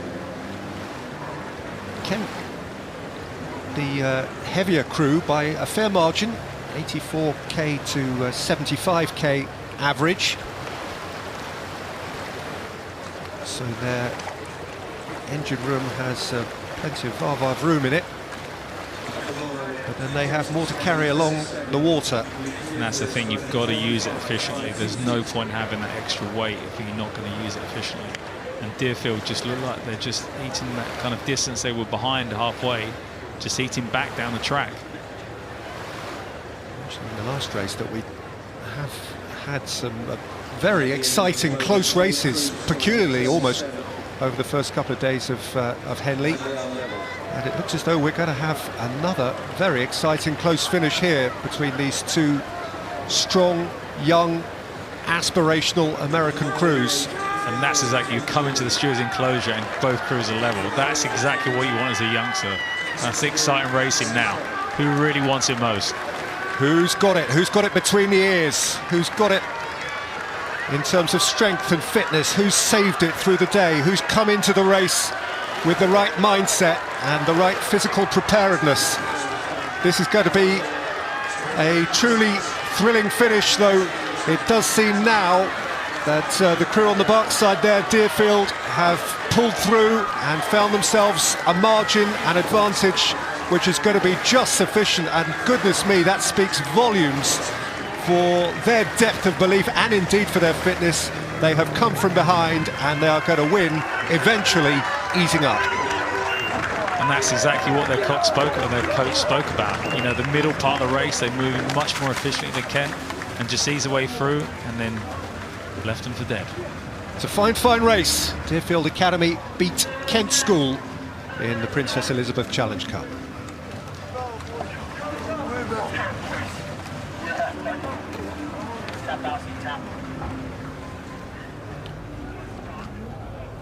The Wyfold Challenge Cup, and a heat between Commercial Rowing Club Ireland on the Berkshire station and Curu Rowing Club on the Buck station. Curu, who beat Bedford yesterday in a time of 7 minutes 12 by a length and a third. Commercial, who beat Molesey B in a time of 7:16, and actually Commercial yesterday avoided an early Molesey steering issue, and we have a significant steering issue here as well. And that is the last thing you want, being a Ford, being that close to the booms. And they're corrected, but the thing is, as soon as you put the rudder on, you slow the boat straight down. Both crews there, erratic steering in the first couple of 100 metres. Well, that is peculiarly similar to what happened to Commercial yesterday, actually, when they were forced wide by the Molesey crew. Not sure that they were quite so forcefully sent there this time. It was perhaps as much their error as that of Curu, but in both instances they've corrected pretty well. But that's sometimes what happens. You see a crew coming towards you, and rather than just stand in your station and where you are, you react to it and push yourself closer to the booms on the side you're on. So, you know, it's just being confident that you're in the right place and not reacting to somebody else's erratic steering. Well, they've got it right now, and we join them pretty close to the halfway mark, and Commercial, precisely as they did yesterday, have overcome an early alarm and put themselves into a position of strength. Commercial with Michael Corcoran in the bow, Fionn Groom in the two-seat, Colm Dowling at 3 and Shane McCoyne at 4. What they said of yesterday, well, they said we were nervous coming into the race as we didn't know much about the crews and had to look them up online. Well, you're not alone in that regard. But that's what happens with domestic racing. You've got no idea when you come to Henley, you know, unless you're on the kind you go to the Met Regatta or Marlow or domestic regattas here. You've got no idea where you stand, and that's the beauty of it. And that's also what's scary when you come to Henley. You have no idea. You see these names from these other clubs, some big clubs, and you just assume they're going to be of a certain speed or a certain caliber. But you know, you should always go with no fear. Well, evidently they have, though the next part of the quote's the funny bit. It says, the steering was iffy off the start, so that needs to be improved in time for tomorrow. Sorry, chaps, back to the drawing board. Definitely back to the drawing board. We'll be looking at that one again today.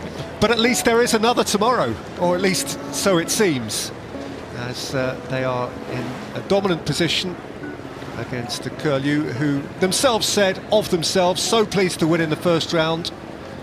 Drawn the Irish crew tomorrow, that's today, and again, as a result, don't know too much about them. Well, they're finding out about them here. And that's what's great with the Curu crew, because it was their kind of second boat coming into regatta, but they've actually progressed further than their first boat. So, you know, and for a club that's kind of got two boats in Henley this year, that sends a real good message to the squad they have back at home, you know, with kind of going towards next year. Yeah, beyond developmental really to genuinely progressive now, Curu, making a big mark on this regatta and of course others. A growing successful club out of Greenwich, but this does look to be the end of the line, at least in this competition for now. It's opposite my neck of the woods where I started in the East End, so yeah, I'm kind of club rivals across the river there. But yeah, it's not the nicest place to row on. There's a lot of ships coming past, but you know, for them to have two boats into the regatta is a huge step forward for their programme. Well, maybe that toughens you up. Yeah, people think that rowing on the Tideway is rough, but they haven't seen anything. So speaks the gnarled old pro. Well, Curu have a lot of catching up to do here. Indeed, an unrealistic amount of catching up to do, because Commercial look almost certain to be progressing here in the Wyfold Challenge Cup.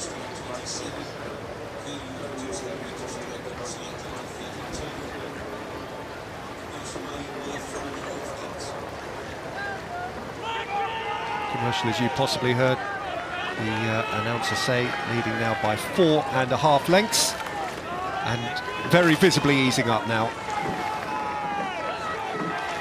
Yeah, the tough races will start tomorrow for this particular crew. I think they're racing Thames tomorrow, so you know, Thames won convincingly earlier, so both crews will be relatively fresh going in tomorrow. But I'm sure the Commercial crew, one thing they need to get right is that steering off the start, making sure it's accurate and in a straight line. They don't want to be asking themselves to go another 10 or 15 extra metres when the race is going to be anything tighter than it is here. And you're already racing over 2,112 minutes, a long way, so you don't want to add anything to it. Yeah, they've taken the circuitous route again, not necessarily the straight line, but they're going to reach the finishing line before Curu.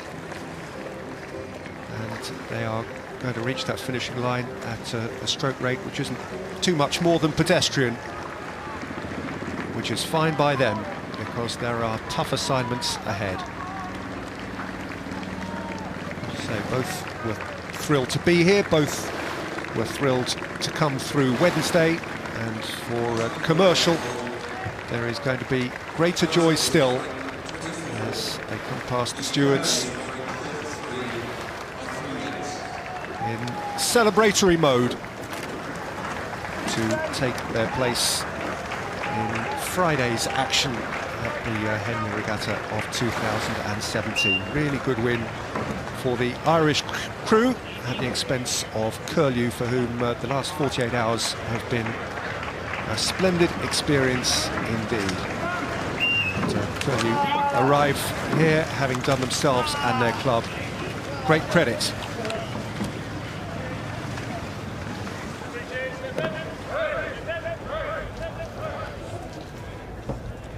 And so we head into the Forley Challenge Cup and heat between Gloucester Rowing Club and Malvern Preparatory School A USA. And I'm delighted to be joined by one-time world champion Kath Bishop. Hello, Kath, how are you?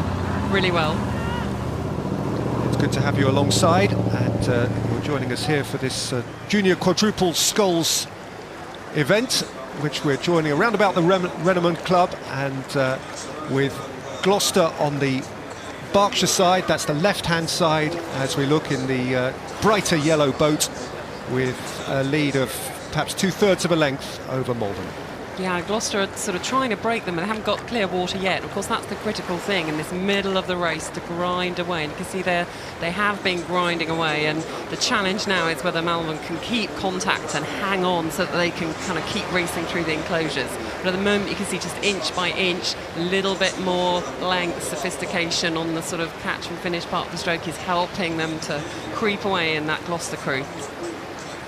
It would be a real feather in their cap if they could get through this round, Gloucester. They beat Warrington yesterday in a very good race by 3/4 of a length in a time of 6 minutes 48. Malvern seeded, didn't race yesterday, straight into this round. So based on that, if not anything else particularly, you would, I suppose, be led to believe that Gloucester would consider themselves underdogs here going into it. But that is not how the race is working itself out. No doubt, of course, Gloucester will have raced this, then learnt a lot, so they're race ready. They've got some stuff already that they've learnt down the course. They'll feel they kind of know the course that bit better. They've raced it as a crew. They're learning all the time, and that's the challenge. That sometimes you're better off to be out there learning and improving than to come in later and suddenly get a bit of a shock. Well, after yesterday's race, their coach Ben Jackson said got off really well, probably a bit too comfortable, and Warrington pushed them the whole way. That indeed was the story of the race. Warrington were pretty adhesive. They delivered the first half of the race, just have to improve the middle bit. That seems to be a recurring theme. Always nice to race somebody you don't know, but as you hint, Kath, a really worthwhile learning experience for them as well as winning experience. Definitely, and of course for Malvern, this is, you know, probably their peak of the year. Their coach, as Mark Hoffman was saying, it's the top regatta of the year, so, you know, they would be desperately disappointed if they can't come through the round today. So, you know, in their heads at the moment, they're probably going to be, you know, calling for more effort, you know, a little bit of goodness. They can't see Gloucester now. There's a glance around there from the bowman, a little bit of worry there, and they've got to dig deep. They've got to find something, because at the moment, they haven't got enough speed.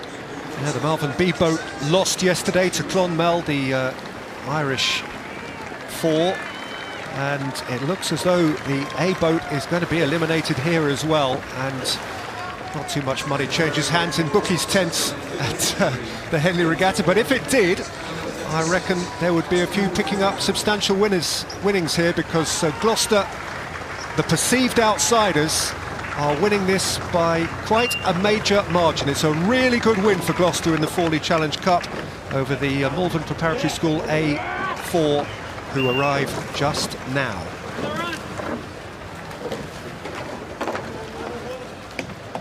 Confirmation of a win for Gloucester, who go forward to Friday at Henley 2017.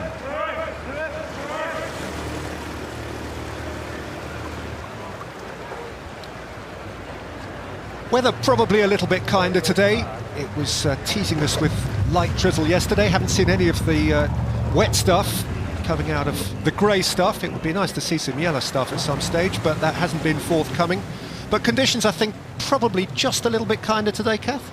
Yeah, it's still quite, you know, it's quite poppy. It's quite, you can see a lot of the crew struggling with balance. Of course, that's part of the Henley Regatta experience, is that water is choppy out there. It's not extreme conditions. The conditions aren't changing any of the results, and so there's, you know, it's fair racing. So we're happy with that. But you know, I don't think the spectators are bothered either. Actually, they're out in force. They're out in full colour, and so we're getting some sort of brightness from them as we look along, and everybody's eager to start to see who's showing form. You know, we start to get towards the weekend. You know, Thursday, Friday, we're starting to say, okay, who are the people, who are the surprises, you know, which programmes are working, and we've got a lot of new programmes coming, particularly in the junior, with the women, with the guys. We've got sort of that Gloucester crew showing, you know, there's some great stuff happening out in some of the clubs that, you know, traditionally haven't figured so much, but now are really strong names. Yeah, it is interesting to see how there are emerging names, whereas perhaps a generation ago, less than that, there were certain names that you expected to be here and genuinely to flourish the whole time. Well, now there are clubs which seem to be more and more part of the day-to-day conversation of Henley. And that's the strength of the regatta, actually, the reach of the regatta, the fact that schools also recognise that rowing offers them something within their sporting programme and their whole academic curriculum as well. And, you know, they want a piece of this. If they're near a river, if they're near a piece of water, they realise it's such a strength for a school to offer a rowing programme and can do really exciting things. We'll start you like this. Attention! The Prince Albert Challenge Cup Ready, please. for student coxed fours. Deerfield Academy USA on the buck station in the light vests, and Newcastle University on the Berkshire station furthest from us.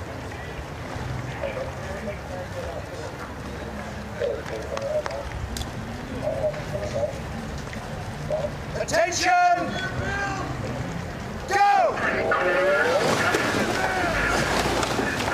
So a strong getaway, particularly I think from Newcastle, who are straight and purposeful and generating speed, quite substantial speed early on, though Deerfield, who looked a little more laboured immediately off their station, have themselves accelerated impressively also. No holding back from either crew, definitely off the start, and you can see the sort of straining in the faces as well. They are putting everything in. I think they both realise actually that, you know, this is going to be a tough one, and they've got to bring their best. They've got to start off and they've got to try and get ahead and get some dominance.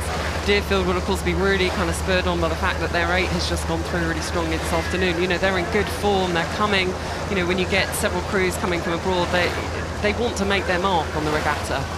Equally, Newcastle up and coming, super strong programme, not up and coming, established now.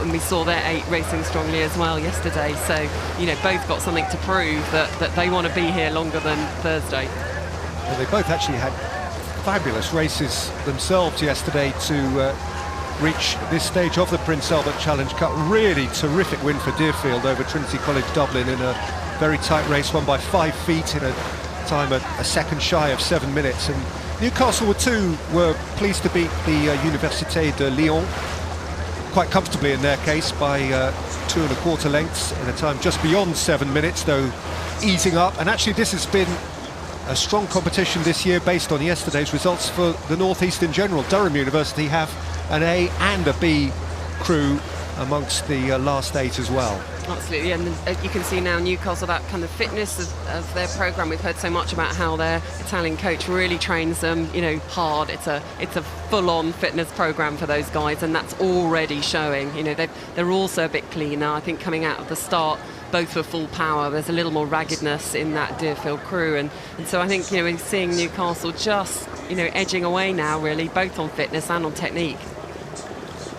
Yeah, reaction to yesterday. Well, the coaches said we're going to go into every race as if it is the final, and that of course isn't a bad attitude to take. It certainly prevents any complacency in the crew to take every opponent as seriously as the last, or potentially the next, is important. Indeed, perhaps not even to contemplate the next, simply to stay in the moment and to get each race won.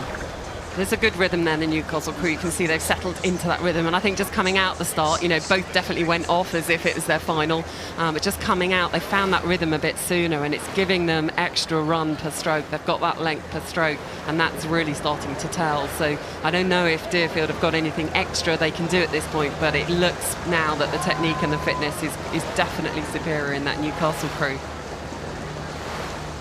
I'm just reading some of the quotes that the young oarsmen in the Newcastle crew have afforded us, and I guess typical of people of his type, the man in the bow, Bill News, says what an honour it is to be racing at such an amazing event. I feel I'm finally able to express myself as a sports person, and what better place to express oneself as an athlete than this. There's a super picture of Alex Turner, the Newcastle Cox, tucked in and with a relatively straightforward task at the moment. There is not a steering issue. There's a ripple or two, but there is clear water in favour of Newcastle.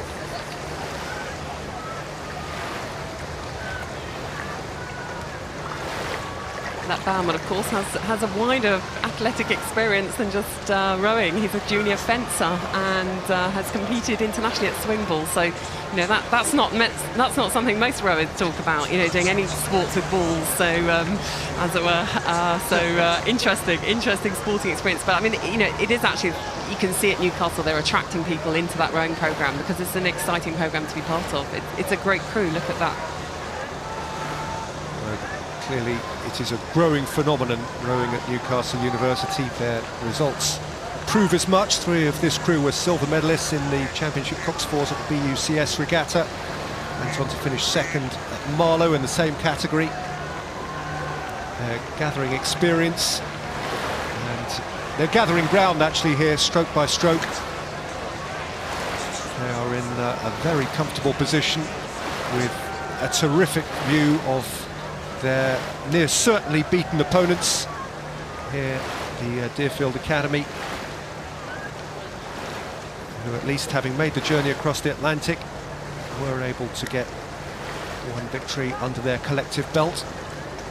But here, it seems, is where it's going to end.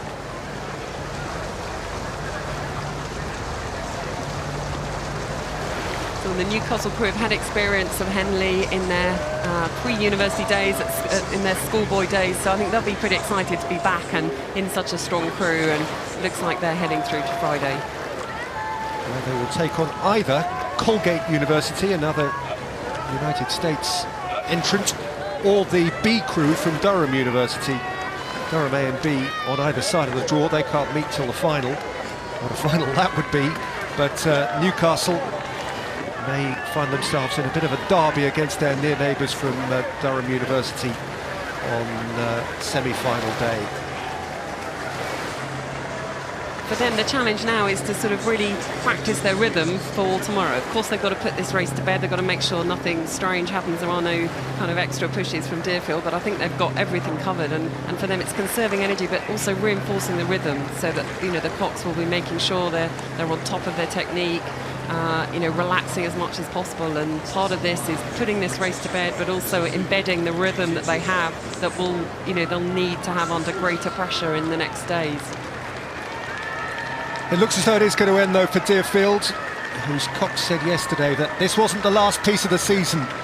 It's been the longest post-season in Deerfield history, he says. We didn't want it to end today. Well, it didn't end yesterday, but I'm afraid it is into its last 15 or 20 seconds now, because this most impressive Newcastle University 4 is coming up towards the finishing line, more or less unchallenged, and certain to progress now to the last 4 of the Prince Albert Challenge Cup.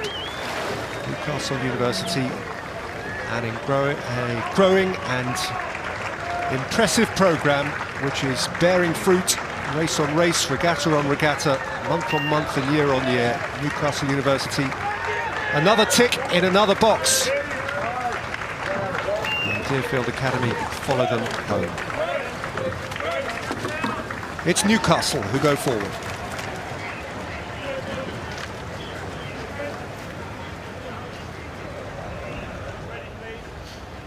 We are back in the Visitors' Challenge Cup, and we have a French derby here between, on the Berkshire station, Cercle Nautique de France and the Société Nautique de Monaco.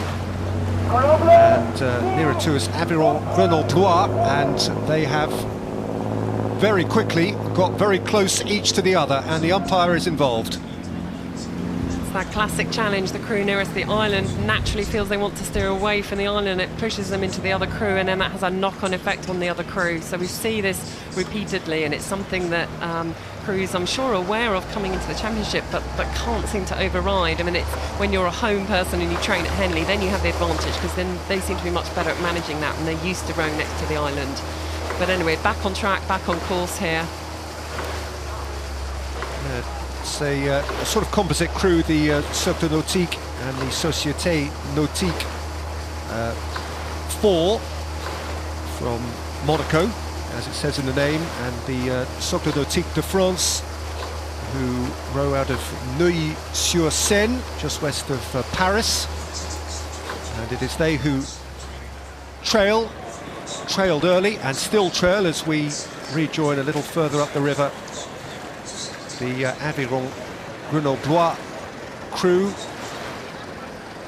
who train some 250-300 miles northwest of Monaco, obviously in Grenoble, southeastern France, capital of the French Alps, on the Isère River, and who have about a length's advantage here.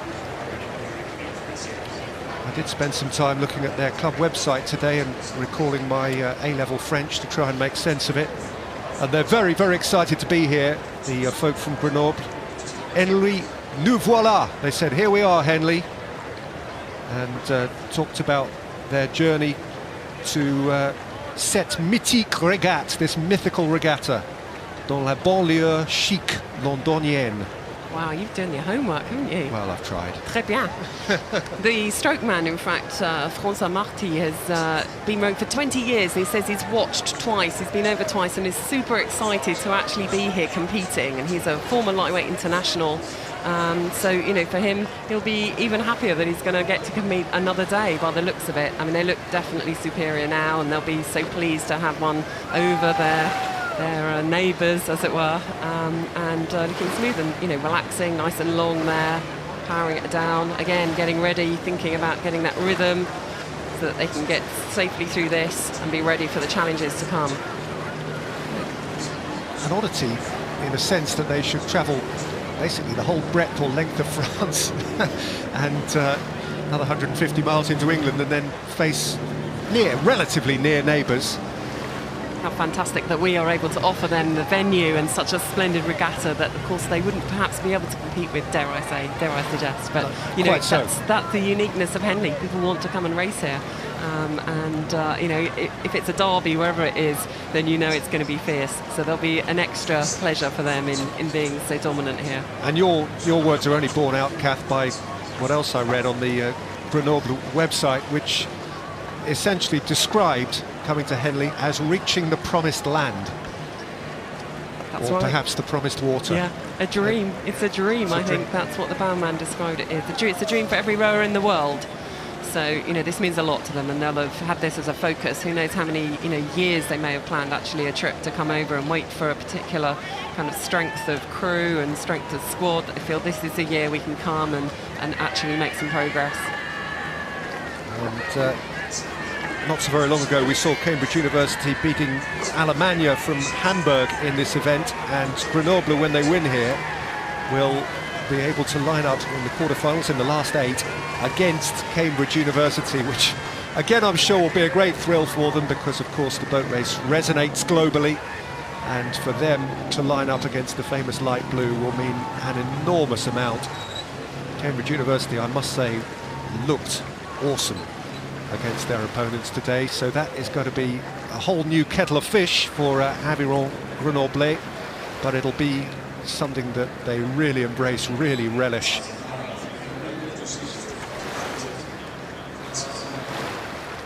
It's like the steering, that crew behind isn't helping them at all. They'll be probably in the wash now. They've kind of moved into the middle. I think they've really struggled sort of all the way down in this Cox's crew to get the steering right in that crew. That won't have helped their speed using the rudder that much, but you can see the Grenoble crew are absolutely dominant here, and you know, there's good experience. These guys have got some junior experience, lightweight international experience, a former under-23 international here, so, you know, and they've been winning national championships in France, so huge experience, and brilliant to see them now bringing it to Henley and showing us what they can do. Good luck. Grenoble steered by their stroke man, François Marty. The France-Monaco crew steered actually out of the bow by Mathieu Montfort. All of which is now academic, because as they have been from the start, Aviron Grenoble are leading the way over the finish line, and it is the crew from Grenoble which goes forward in the Visitors' Challenge Cup.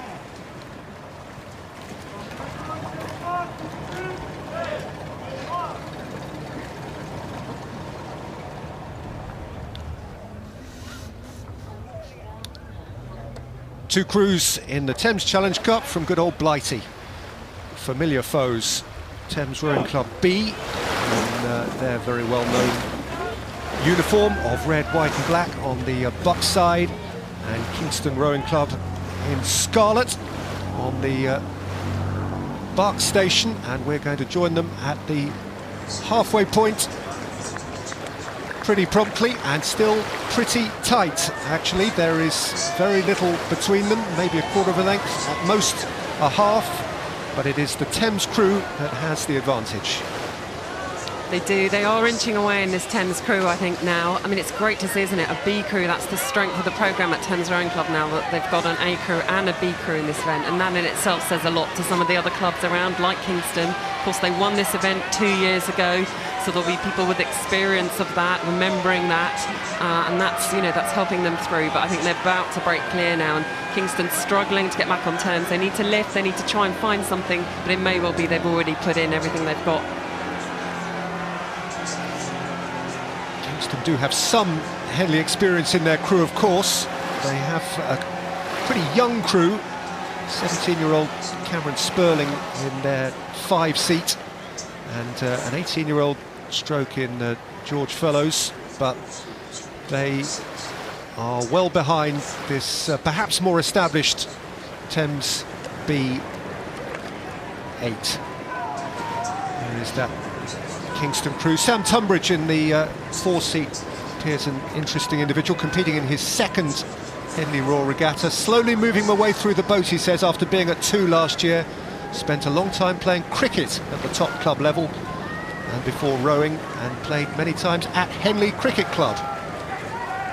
Excited to get the draw and to get racing. Well, there you are. That again is the thrill of being part of it, but right now he would be concentrated on seeing whether he and they are capable of making up perhaps a full length now on Thames B. Looks hard work in that Kingston crew. I don't know how they're going to lift it. I'm sure coming into the enclosures they'll hear the crowds. You can see the stroke man is trying to move his hands round the finish. He's trying to get them round. They're trying to lift that rate, but they're looking tired in that crew and getting stronger, I think, than Thames. So can they find something? They'll be doing their last bursts now, pulling in everything they've got in that Kingston crew. This is what they'll have trained for all year. This will have spurred them through those training sessions. They're giving it everything. You can see they're lifting it a bit now. Can they make any ground up? An indication again that you can't take times, recorded times, too seriously. In yesterday's races, Kingston finished in 6 minutes 23, beating Molesey. Thames 6:28, 5 seconds slower in their victory over City of Oxford, but they perhaps were easing up, one by a length and a quarter. They are certainly fighting all the way. They are certainly fighting. They have closed up, but it's not going to be enough.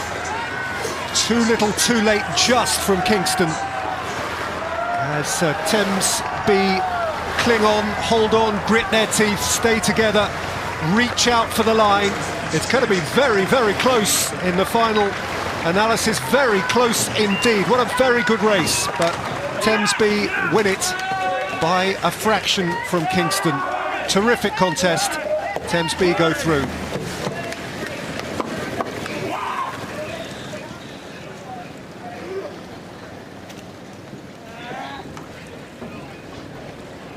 Thames B the winners at the expense of Kingston Rowing Club, who gave the lot, and if the race had lasted for another 200 metres, just might have reeled them in.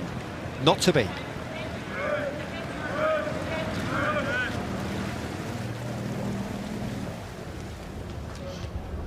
We're back into the Princess Elizabeth Challenge Cup for Junior 8s. Hampton School on the Berkshire side. Principally yellow, yellow and black, yes, and Scotch College, Malvern, Australia, on the Buck station in red, gold and blue. Full-on start from both crews. I think Hampton looked to me to be rating considerably higher, just coming out, trying to get an edge. We know that the Scotch College Melbourne crew went really fast in the race in Amsterdam last week, the Holland Becker. So did a really good time, 5:40. So they'll know at Hampton they've got to take it to them early. I think we can already start to see that Australian crew is starting to pull away. We know that they've got good form. Yeah, they did very good time yesterday as well. Actually, they finished the course some 16 seconds quicker than Hampton did. which might or might not tell a story. They won by 4.5 lengths against St George's, did Scotch College. Hampton beat Monmouth by 1.25 lengths in a time of 6:49. And as you hinted fairly early in the race, Kath, it is indeed Scotch College who appear to have taken control. Yeah, and great tradition of Melbourne schools competing here. I think Melbourne Grammar School was here last year, and they between them have fantastic competitions and rivalry in Australia, and they always turn up with strong crews.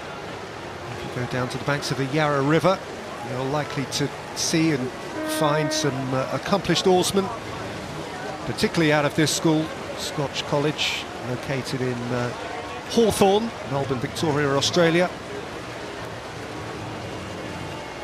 And this year in March they won the 2017 Victoria State Championship, beating Melbourne Grammar. Of course, you know that a result that exchanges hands on a reasonably regular basis. But here they look to definitely have the upper hand. Yeah, after yesterday's win, their coach Tom Woodruff said, again, something we've alluded to, the nature of Henley is that there can be a range of different standards in the draw. And in our area of the draw, we have St Paul's and we have Eton, who are outstanding crews. And with interesting humility, he goes on to say, history shows you that Australian crews don't win here. We're under no illusions. Well, notwithstanding that, it looks as though they're going to win this heat and progress. What is upcoming for them, though, will perhaps be a greater trial. They will face the winners of Pangbourne or St Paul's. St Paul's pedigree hardly needs underlining. Yeah, this is an incredibly tough event. It only gets tougher as we see the new programmes coming up and the standards of schoolboy rowing just gaining year on year. So they're right, but they're looking pretty strong there. So it'll really be interesting to see. I mean, I'm sure, although they're showing that humility to say it's really tough, we're under no illusions, they'll have trained knowing that they can't have any illusions about how tough it will be. So that they'll be ready for that. They'll really be wanting to come and see if they can break in to that stronghold that the British schools have had on this event. Those Australian sports people only do humility up to a point, don't they? It's kind of what I was saying, yeah. And good on them. That's why we love the rivalry between the UK, Ashes, cricket, rugby, whatever we choose to take them on at, and of course most pertinently here rowing, where there have been some wonderful international scraps down the years which have gone one way and the other. It's a fabulous rivalry, and it's being sustained in a sense by moments such as this, by the schoolboys coming through to become in their time accomplished oarsmen and athletes, and maybe one day soon they'll be vying for Olympic medals themselves.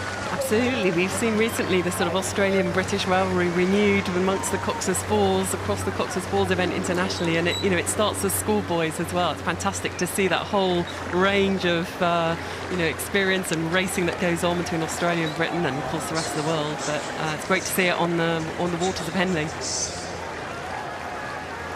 There's Greg Searle at the back of the umpire's boat, who won this race with Hampton School back in 1987. So there you are. An absolute personification and example of where this thing can lead.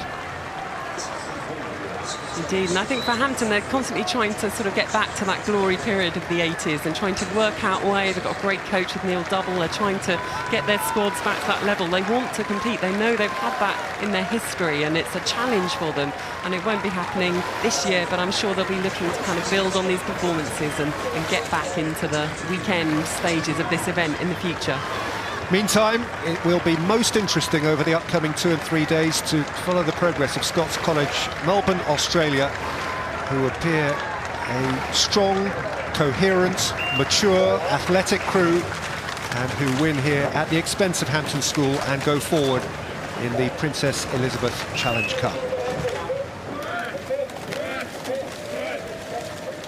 Scotch College by a very safe margin indeed.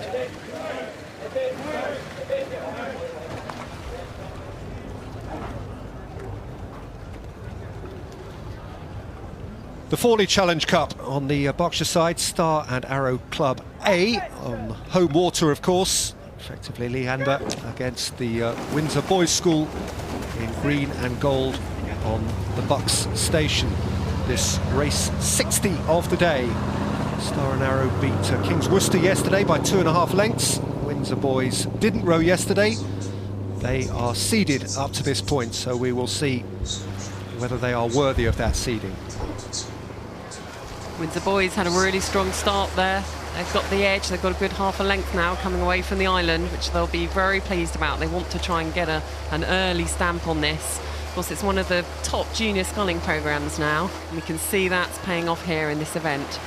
And again, on the subject of humility as we pass the halfway point, and indeed realism, the coach of Star and Arrow, Nathan DeVoe-Davy, said yesterday that he was happy, of course, with their win that took them to this stage, and that he was looking forward to an interesting race with Windsor boys tomorrow, given that they are national champions and that their crew is pretty much unchanged since then, and they are certainly rowing according to reputation. Exactly, they won at the National Schools Regatta in both the Championship quad and doubles categories, and were clear winners at the Junior Sculling Regatta in May. So they chose not to race at Marlow, which often suggests that they may have well kind of gone away to do a real block of hard training to get even more speed, and also suggests a real confidence in what they wanted to do here at Henley. Tom Sherwell in the bow seat, Isaac Workman, Tom Smith and Bryn Ellery, the four for Windsor Boys School, who have a more or less indelible lead here, and who again look absolutely together. Splendid in their livery, indeed even matched headgear, which doesn't always occur. Only points of difference, colours of the shades, but the blades are in perfect unison here, and the distance between them and their would-be pursuers Star and Arrow is only growing. So last year the stroke man talked about making the final of the Forley Challenge Cup, so he's got that memory spurring them on. It will have spurred them all on throughout their training this year. This year they've won the Champ Quads, doubles, and he said Henley is the main target. So those were the warm-up events. This is what they're focusing everything on. Indeed, does their focus appear to be blurring. There's little sign of letting up from Windsor. They are, as they say, going through the process and doing it with laudable thoroughness, leaving nothing to chance. Yeah, it looks really clean. It's a great demonstration of some really clean quad sculling. It's a good rhythm, lots of time, real kind of ease around the turn as the blades come out the water. So that boat is just released, flows on. The body's there. You can see from that shot behind them, very still, very controlled, great posture. They're really using their kind of core muscles to enable them to power through with their legs connected to their shoulders. Great display. A little bit of steering going on, but in terms of sculling, great display. Yeah, in the last 8, they will be facing Gloucester, who we saw upset the odds to some extent by beating the seeded Americans, Malvern Prep School A. So that'll be a race worth watching.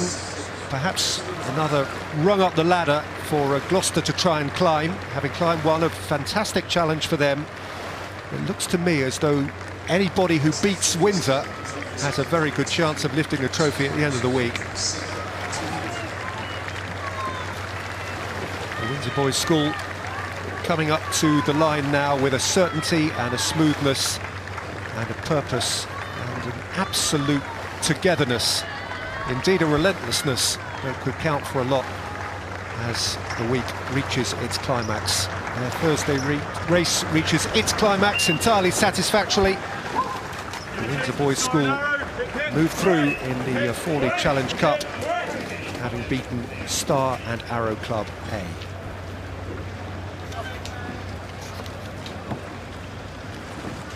It does look as though those in green and gold are the ones to be beaten.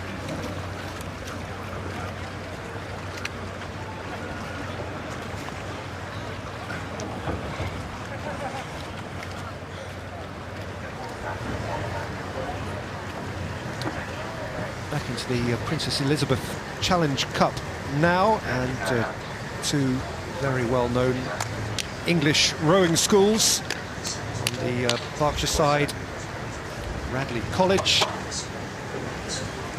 red and white, and on the right-hand side of the screen, here at the camera there, just disappearing out of our shot in cornflower blue and gold, St Edward's School from Oxford, whose rowing programme has been well known for many, many, many years. Two English crews with Americans waiting in the quarter-final either way. Montclair High School or St Albans School are drawn against them. St Edward's there beat Latimer Upper School very comfortably yesterday by 4.5 lengths in a time of 6 minutes 35. Radley beat the Episcopal Academy by a length and a half, 6 minutes 30. Go. Get ready, please. St Edward's and Radley. Relaxation becomes tension. Stillness waits to become energy and movement. Attention! Go! Keenly away with the time-honoured growl, and fairly even and a very pleasingly clean start on either side. Yeah, it looks to me like Radley just squeezed a little bit ahead in those first 3 strokes. Looked like the bows kind of leapt out a bit, but it's full-on, furious pace from both of them. Again, they'll know that they're in an event with incredible pedigree with the Etons and the St Pauls and waiting down the line. And, you know, for these guys, it's all about getting through today. Also, I love the Cox's growl at the start. We'll do the same. It's a fabulous noise. It's sort of rowing onomatopoeia.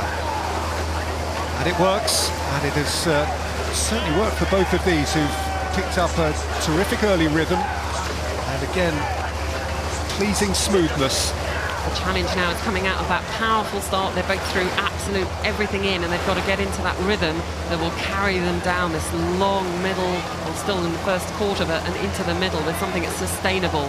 It's long and powerful, that gives them that moment to breathe. And for me, Radley have got that moment to relax on the way forward, in the way that I can't quite see in the St Edward's crew at the moment. Radley's coach said yesterday, pleased to get an American school knocked out. As I say, they beat the Episcopal Academy relatively comfortable yesterday. He said 3 guys have an A-level tomorrow, so it's going to be hectic for them. We're taking everything one day at a time. Not sure what the parents think. Can you imagine that? These guys are supreme at handling pressure. It's performance under pressure, whether it's in the exam room or whether it's on the water. And they're doing a brilliant demonstration, and I hope their A-level has gone just as well. Wow, that is a big-time day, and the Radley boys are dealing with it more than ably. They're coached now, of course, by Sam Townsend, who's been such a strong member of the British team and really part of the renaissance of sculling at the absolute top level in the GB team. So great to see his talents going back into rowing. He's got so much to offer, and he knows the kind of the latest thinking about performance, you know, about the technique side of it, about the preparation side, the mental side of it. He's been such a stalwart of the team and really part of fantastic results we've seen from sculling and that we've seen continuing on at top level. So it must be so inspirational for these guys to have him bringing all that to them. And having the stroke seat, Radley, Maximilian Dunlap, he appears to have the greatest rowing pedigree, an under-12 world champion 5,000 metre runner. So he's an athlete all round. Amongst his highlights, winning the Junior World Championships in 2013. For both these crews, they have a strong tradition of rowing, but it's sort of nearly 20 years since they last won it. So for St Edward's School, they last won in 1999, and it was 1998 for Radley. So they've got that history, and that'll be sort of a strong driver for them, for their schools in investing in these rowing programmes and seeing what they can do. Certainly Radley are looking a smarter crew. You can see there's some really good cohesion, some good consistency in their rhythm as well. They're just a little more ragged with the blade work in the St Edward's School. And Radley reaching out, and if anything, stroke by stroke, apparently increasing their lead, entirely unruffled. And once more, you would use the word unison really rather than harmony. That is to say, they're all singing the same tune. There is no variation. Yes, that Very certain. synchronisation, that's the key to speed. It actually doesn't matter if you do something that isn't completely conformist rowing technique. If you all do it together, that's the challenge, getting maximum effort and getting it together. And lovely overhead shot of the blade work in the Radley crew. In relation to the previous puddle, every time going beyond, finding clean water and maximising distance out of that water. The fantastic camera shots actually are brilliant for the coaches because they can slow motion on all of these and get from really good angles to still see where they can get some more inches, where they can get some more boat speed. But wonderful example of that cohesion there. And so if you were looking at it critically from a coach's point of view, Kat, where would you say Radley are superior to St Edwards?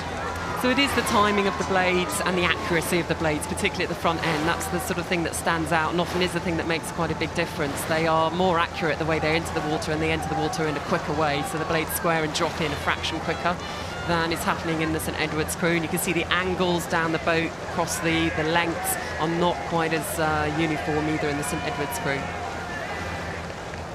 And all of those things add up, and they are adding up to what looks almost certain to be progress for Radley here towards, as mentioned, further American opponents at the next stage of the competition, Montclair High School or St Albans School. St Albans indeed having won that race earlier in the day, so it'll be Radley against St Albans in the last 8. And again you can hear that swell of noise, and what sweet noise it must be for those in front. Those blades kiss the water in orthodox style, maximise the movement in every twitch of the oar. For many of the Radley crew, it's their first experience at Henley Royal Regatta, so what an experience they're having now. They're going to be fairly dominant through to Friday unless St Edwards can find something.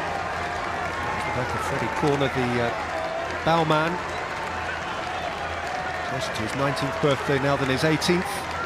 His first experience at Henley Royal Regatta. He did for Oxford Brooks, Neil Hegarty, James Innes-Kerr, Joshua Bozeman-Jones, Freddie Elwes, Max Senior, Archie McChesney, Maximilian Dunlap and Cox Matt Dawson, exhausting them over the final few metres. It's a spirited effort, this, from St Edwards, who've not let them get away, keep them honest to the end of the race. But the race, in truth, has long since been won, and that is confirmed now as Radley College cross the line. And St Edwards join them, beaten and bowed.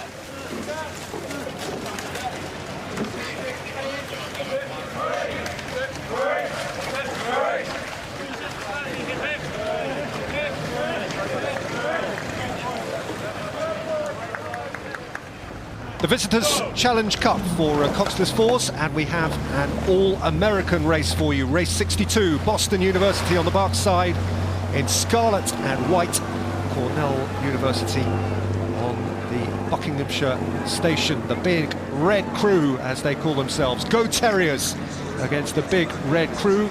It's Boston's third visit to Henley. Their Cox 4 beat Bristol University in the Prince Albert Challenge Cup yesterday. They're very, very excited to be there. And Cornell, who I know are all watching now, 11:05 in the morning their time, screaming for the Big Red Crew from their fantastic boathouse on Cayuga Lake. Some disappointment when their heavyweight 8 lost by a couple of lengths to a more experienced Groningen boat yesterday. Nevertheless, really embracing the experience. They've got some real talent, haven't they? That Boston crew is a strong crew. You can see the form. There's some international experience there, considerable international experience, and that is now really paying off further down the course. Boston have taken charge at around about the halfway stage here, and Cornell look by comparison as though they're labouring somewhat. 350 miles from one to the other, from Ithaca to Boston on their home turf, but it is Boston who have taken control of the race.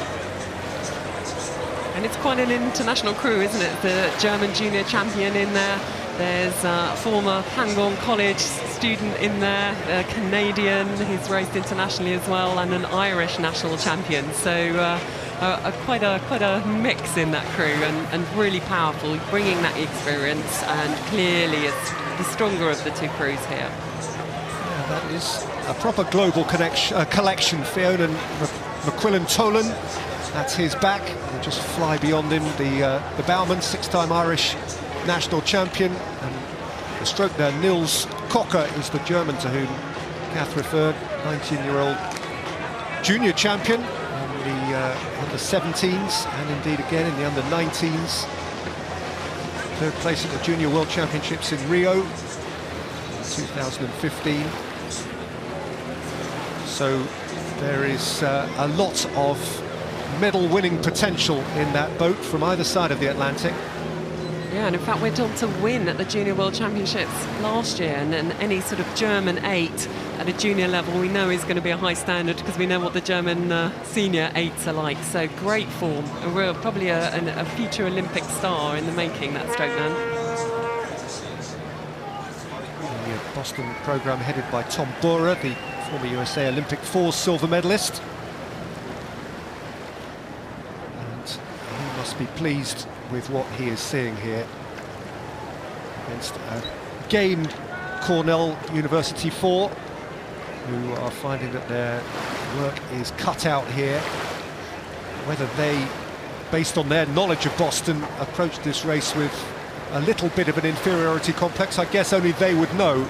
One thing you can't afford to be is beaten before you take your first stroke. I mean, they have less hours, if you like. If we take the 10,000 hours to mastery rule, then, you know, there's definitely more rowing hours in that Boston crew, and I think that's beginning to tell here. I mean, you can see they're great athletes in the Cornell crew, and there's they also have strength in other sports, a top basketball player sitting in there as well.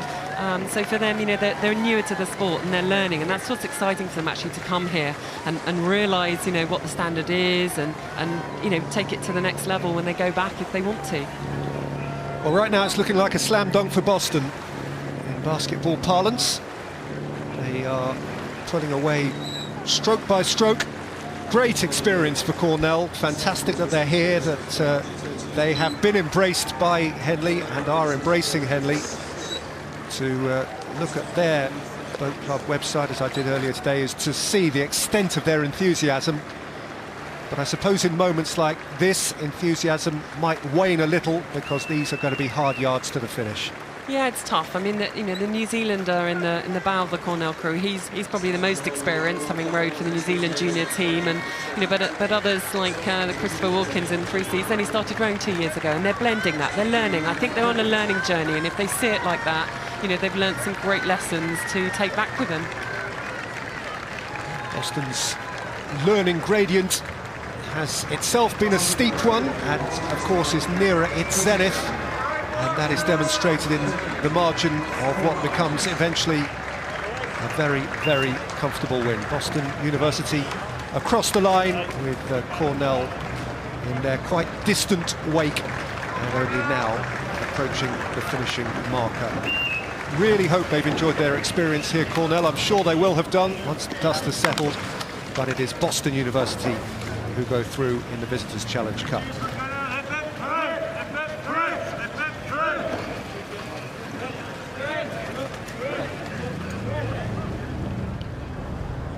The Princess Elizabeth Challenge Cup we revisit now with two of the pedigree names historically, Shrewsbury School and Eton College. Shrewsbury on the Berkshire side, left-hand side as we look. And, Eton College in their famous blue on the Buck Station. Both had fairly comfortable wins yesterday, and it is Eton who have made the speedier start.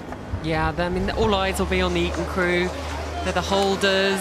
They've had such a strong programme. They won in 2014 and 2016. And of course, Alex Henschel, with their incredible coach, has been so successful. And this is his last year, so you can imagine he wants to go out with a bit of a show and a bit of a bang. Yeah, there's something personal in this. The director of rowing, Ethel Hundemark, said after winning yesterday, with an American crew, it's hard to know what you're up against, so we're happy to get a win. We're racing Eton next, and our current head coach used to coach the Eton boys, so we know a lot about them. And they're finding out a great deal more about them now, because Eton are in command.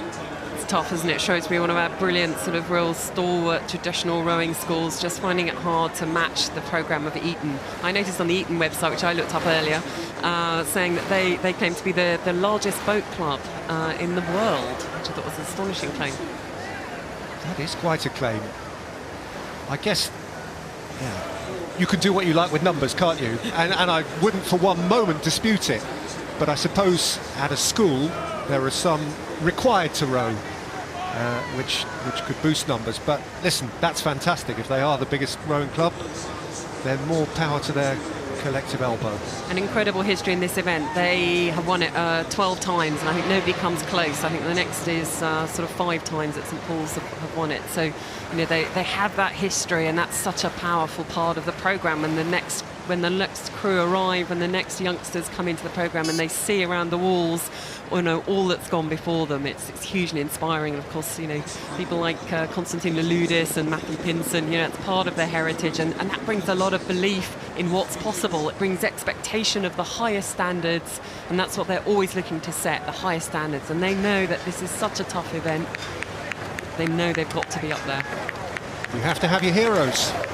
Certainly these guys have their heroes. There are some big seats to fill, old Etonian seats. Matthew Pinson looks down on this whole event like some sort of deified individual, and for them to be able to look up at him and think what he has done must be genuinely inspirational. Eton beat Bedford yesterday by 2 lengths in a time of 6 minutes 25, and as mentioned, Shrewsbury saw off American opponents, the Tabor Academy, by a length and a half in a time 10 seconds slower than Eton's. And right now that 10 seconds looks as though it's going to be a reasonably accurate representation of the gap between the crews. Yeah, it's pretty dominant. There's a gap here, both in the fitness of the crews, if you like, the strength, the raw power. I think the ergo scores would probably tell a story to match what we're seeing on the water, and the technique on top of that. But I mean, take nothing away from the Shrewsbury crew, who are absolutely giving it everything. And you know, there's good cohesion there. It's just not quite at the level you can see in the Eton boat. They're a grade or 2 up, the Etonians, and they are a length or 2 up, and able now to enjoy their last few strokes up to the finishing line. It wouldn't be remotely surprising to see them here on Saturday and then again on Sunday, and possibly at the culmination of it all. That remains to be seen. What is for sure is that Eton College have beaten Shrewsbury School. Their progress serene in the Princess Elizabeth Challenge Cup.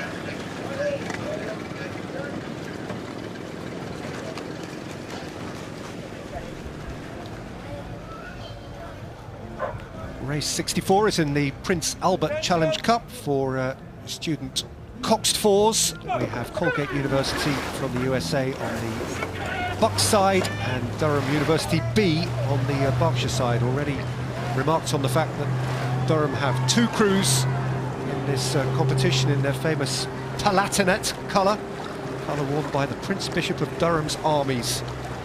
They're sort of purple, and they've steered themselves out fairly wide to start with, close to the boom. And Colgate University from Hamilton Village, Madison County, New York, the Colgate Raiders are right up alongside them. Yeah, and it's interesting, the Colgate crew, they're not regular visitors to Henley, so they must feel they've got some strength. You can see that Durham, coming out of their start, are slipping away at the moment. So it'd be interesting to see. There's a lot of power. You can see some raw power in the Colgate crew. Can they really connect it? Can they row a little bit longer? To me, they're shorter than the Durham crew at the moment. Can they actually hang on, get a bit more length and rhythm to get them down the track and get back on terms with Durham? Colgate beat fellow Americans, the University of Virginia, yesterday by a length in a time of 7 minutes and 9 seconds. Durham University B had a notable victory over the University of London yesterday by 2 lengths in a time of 7 minutes 13. Of course, they're seeded to avoid their A boat, until and unless they do meet in what they would consider to be a dream final. As we'll go and have that up on the River Wear, except it wouldn't quite be the same. But Durham B have made the superior start here and are steering towards the middle. It looks like they have it in control to me. They have just that bit of, you know, the greater length, the smoothness, some really solid technique happening that's giving them that good rhythm. So they've got more power per stroke, and that there is power in that US crew, but it's not all going into the boat. It's not all going into the boat moving at the moment. So they need to lengthen out if they want to try and get back on terms with Durham. It'll be interesting to see if the Colgate Cox is calling for some more length to try and see if they can use the power that it looks like they have and get it moving the boat a little bit faster. Some pleasing self-deprecating humour in the Durham B crew here. The bow, whose back we can see there, Chris Rimmer, says of himself, "I took up rowing at Durham in December 2015, so don't be too harsh on my catch at bow." What are you thinking of his catch at bow? Well, that's quite a temptation now, isn't it? To look a little closer. Have a go, Kath. But well, the beautiful thing about rowing stroke is it can always be improved. Studying history is Chris Rimmer, the 21-year-old. Does look as if he's a tad late on the stroke man at times as well, I have to say.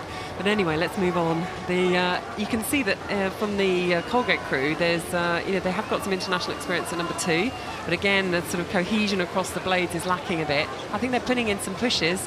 It's the middle of the race. They're putting in some pushes now, that Colgate crew. They're trying to get some contact back. So it could be a point now where we see where the relative fitness of the crew starts to play out. Colgate University haven't allowed Durham to get away here beyond halfway, and there is sufficient proximity for this to bubble up into quite a race if Colgate have enough left. Yeah, they can sense it. So that bowman, the Colgate crew, looked across them and hang on, we're gaining on them. I can feel them. And when you can feel that, it gives you such a momentum. And for Durham, having been in a comfortable position, suddenly they've got to lift it. Suddenly they've got to change something. They've got to find more power. The moment the momentum is with the Colgate crew. And if you are with us in Madison County right now, then no doubt you are getting more and more excitable about this race, because Colgate University and the yellow boat here are really putting on a spurt, and from a deficit which possibly touched as much as a length not so very long ago, they now, I think, though the angle can be deceptive, just might have a marginal advantage. And that's where the length of this event is an endurance event. This takes, 7-8 minutes, and so that really plays into your endurance training. And it looked at the start like the Colgate crew were powerful but weren't getting the boat movement for it. And now we're seeing them they've still got more power in the tank and they're using it. And they will have felt such a buzz from coming up alongside the Durham crew. The question is now, can they actually start moving through them? Can they start getting away? And what have Durham got? What can they find? How hard has their winter training programme been? And what has it given them in the tank at this point? What is left? Did Durham empty their tank early? Colgate certainly put their collective foot down through the middle stage of the race, and now, as you see, the Durham Cox there, Ben Rich, is having truly to engage those behind him and to ask them for extra. He is. You can see the Cox absolutely going for it in the Durham crew. He's calling for more, and they're coming up to the stewards now. They'll know they're into that last quarter of the race and know that they've got to start lifting and finding more rate. The stroke man, the Durham crew, he's taking up the rate to see his hands moving away from his body faster as they try to lift it. This is where the Cox really does earn his corn, and Ben Rich is hollering at them now, demanding of Chris Rimmer just behind him there, and Joe Johansson, Patrick Kinch and James Virgil. Massive effort. A race that in its early stages seemed to be theirs, but which might have been snatched away here by a Colgate University crew that found a way, found new energy, perhaps had a race plan which they've executed immaculately. The Durham Cox, he's so determined to get further than last year. They were in the Temple, they raced the first day and they went out, and he wants to be in there longer. And at the moment, he's winning the battle of spurring on his crew to more. It's interesting in these front-loaded crews that the Cox is sort of having to kind of look backwards and sideways to see where they are. But Durham have found they did have extra push at the end after a great comeback in the middle of the race from Colgate. How Durham have been made to work for this. What a really excellent race that was. How much Colgate University have contributed to it. And they're not going to give it up until the very last stroke. Indeed, they are forcing everything through every stroke right until the very end. But Durham University B have bought themselves sufficient slack that it is they who get to the line first, and Durham University B eliminate Colgate University after the most engaging contest.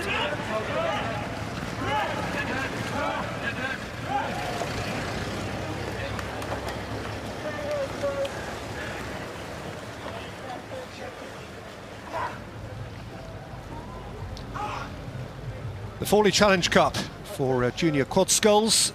Maidenhead Rowing Club A on the Berkshire station furthest from us, and Westminster School in their famous pink, who beat Northwich yesterday on the Bucks station. Maidenhead didn't row yesterday. Westminster beat Northwich by half a length in a time of 6:53, and it's a fairly acute angle that Westminster have taken, not untypically, off the Bucks station. These are both top crews. They've had some good results this year. We know that Maidenhead, they were winners at the Schools Head of the River and came third at the Nat Schools Regatta, and Westminster came fifth at the Nat Schools Regatta. So, you know, they're in the same kind of ballpark, and the question is who's moved on since that. We can see Maidenhead starting to edge out a little, but, you know, Westminster's still in contact. Yeah, certainly fall into the same category, these two, likely to be competitive each against the other. It would be a brave or perhaps foolhardy person who would, without great consideration, pick a winner. We're around about the mile mark now, and it is Maidenhead who were, let me stress, the seeded crew, who do have the advantage at this stage. Looking strong. I mean, both crews are kind of a quality crew. With Westminster, it's their second ranked crew, of course. Their 8 is always the top boat, so it's not perhaps the top guys that Westminster can put out, but remember, it's such a big score, such a big programme they have, that even the second ranked crew from Westminster, we know, is a high calibre. But Maidenhead have got that edge technically. They're more, you know, it's a smoother crew there. It actually looks like there might be kind of more raw power in Westminster, some big strong guys in there, but they're not translating it into that smoothness we can see there. Really slick, some good sculling, some good technique going on there in the Maidenhead crew. Maidenhead with Harrison Rowe in the bow seat, Eduardo Marshall, Elliot Kemp and stroke Victor Kleshnev. Expected to be amongst the front runners, and the evidence of our eyes certainly reinforces that expectation. It's great shots from behind, particularly for a quad. You know, you get that real sense of, you can see how whether the angles of the blades are really aligned or not. And there's great alignment in that Maidenhead crew. They'll have confidence now. You can see pain and effort on the stroke man of the Westminster crew. They're struggling to lift it. It feels, when you look at the body language of the Westminster crew, that I can't see that there's another gear in there, although I'm sure they'll be pushing for it and shouting for it. George Hockey there, back of the bowman, who was the winner of the novice singles at the Putney Town Regatta of 2016. Highlight of his career so far, in a boat with Hal Barrow, Will Allen and Will Dobbin. But they are a fair way behind this most accomplished young crew from Maidenhead Rowing Club, who again demonstrate terrific unity here and to ease up towards the line to confirm their progress in the Forley Challenge Cup. Maidenhead, a dark horse, perhaps many people's favourites for the whole event, have seen off the challenge of Westminster and go through.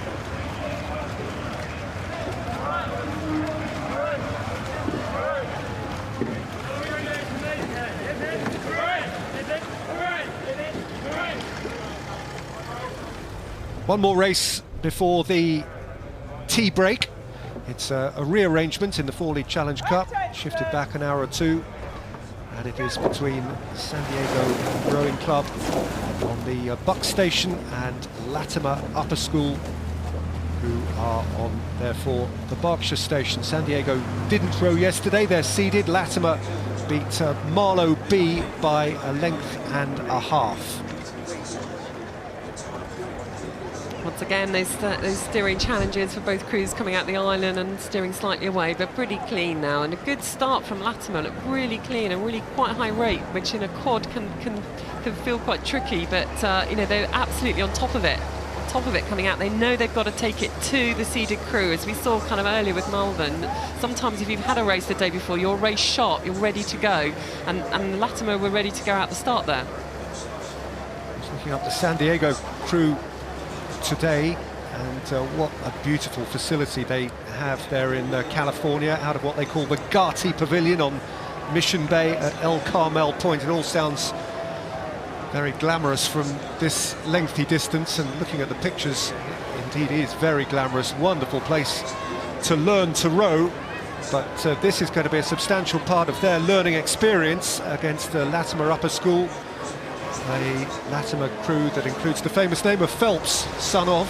Indeed, the rowing dynasty that goes on and on and on. Yep, with both, of course, parents, stewards at the regatta and key parts of the whole rowing establishment. Yeah, a fantastic result. That you know, fantastic to see that family still playing a role in the next generation. And for this crew, they've been building momentum throughout the year. You know, right back at the Falls Head, they put in a decent result there and have been building on that. Brilliant for them to kind of come out and dominate in this way right from the start.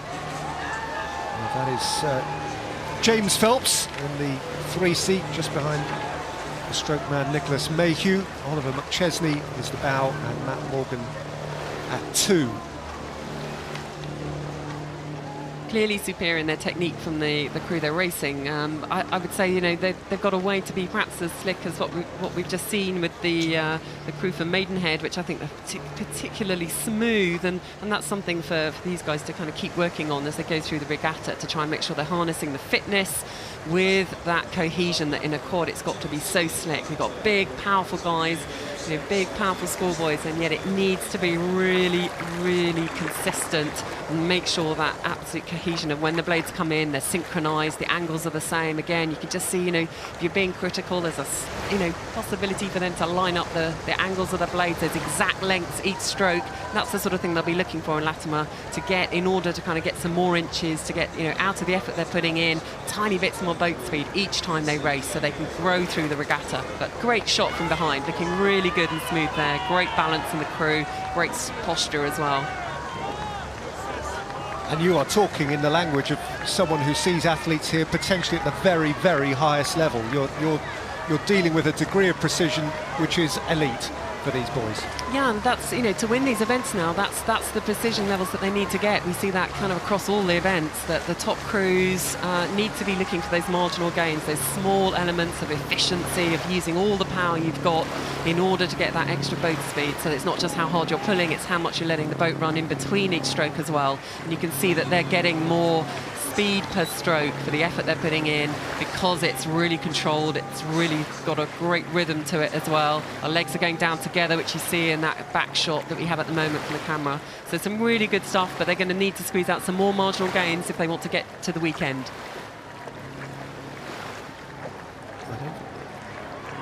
Then we'll go forward to face Leander in the next round, which of course will be a big challenge for them. But they appear to have brushed off this Californian challenge from the San Diego Rowing Club. Again, one hopes for visitors who've come so far that they've really enjoyed the experience. I'm certain they will have done, just to be part of this glorious global event. But the experience they're going through now just might be a somewhat chastening one, because they have been well beaten by this near immaculate Latimer Upper School 4. Whose cohesion was matched by their speed, and who left San Diego Rowing Club well behind them. San Diego arriving now, hopefully to enjoy the rest of the weekend, whilst Latimer Upper School continue to compete through the weekend.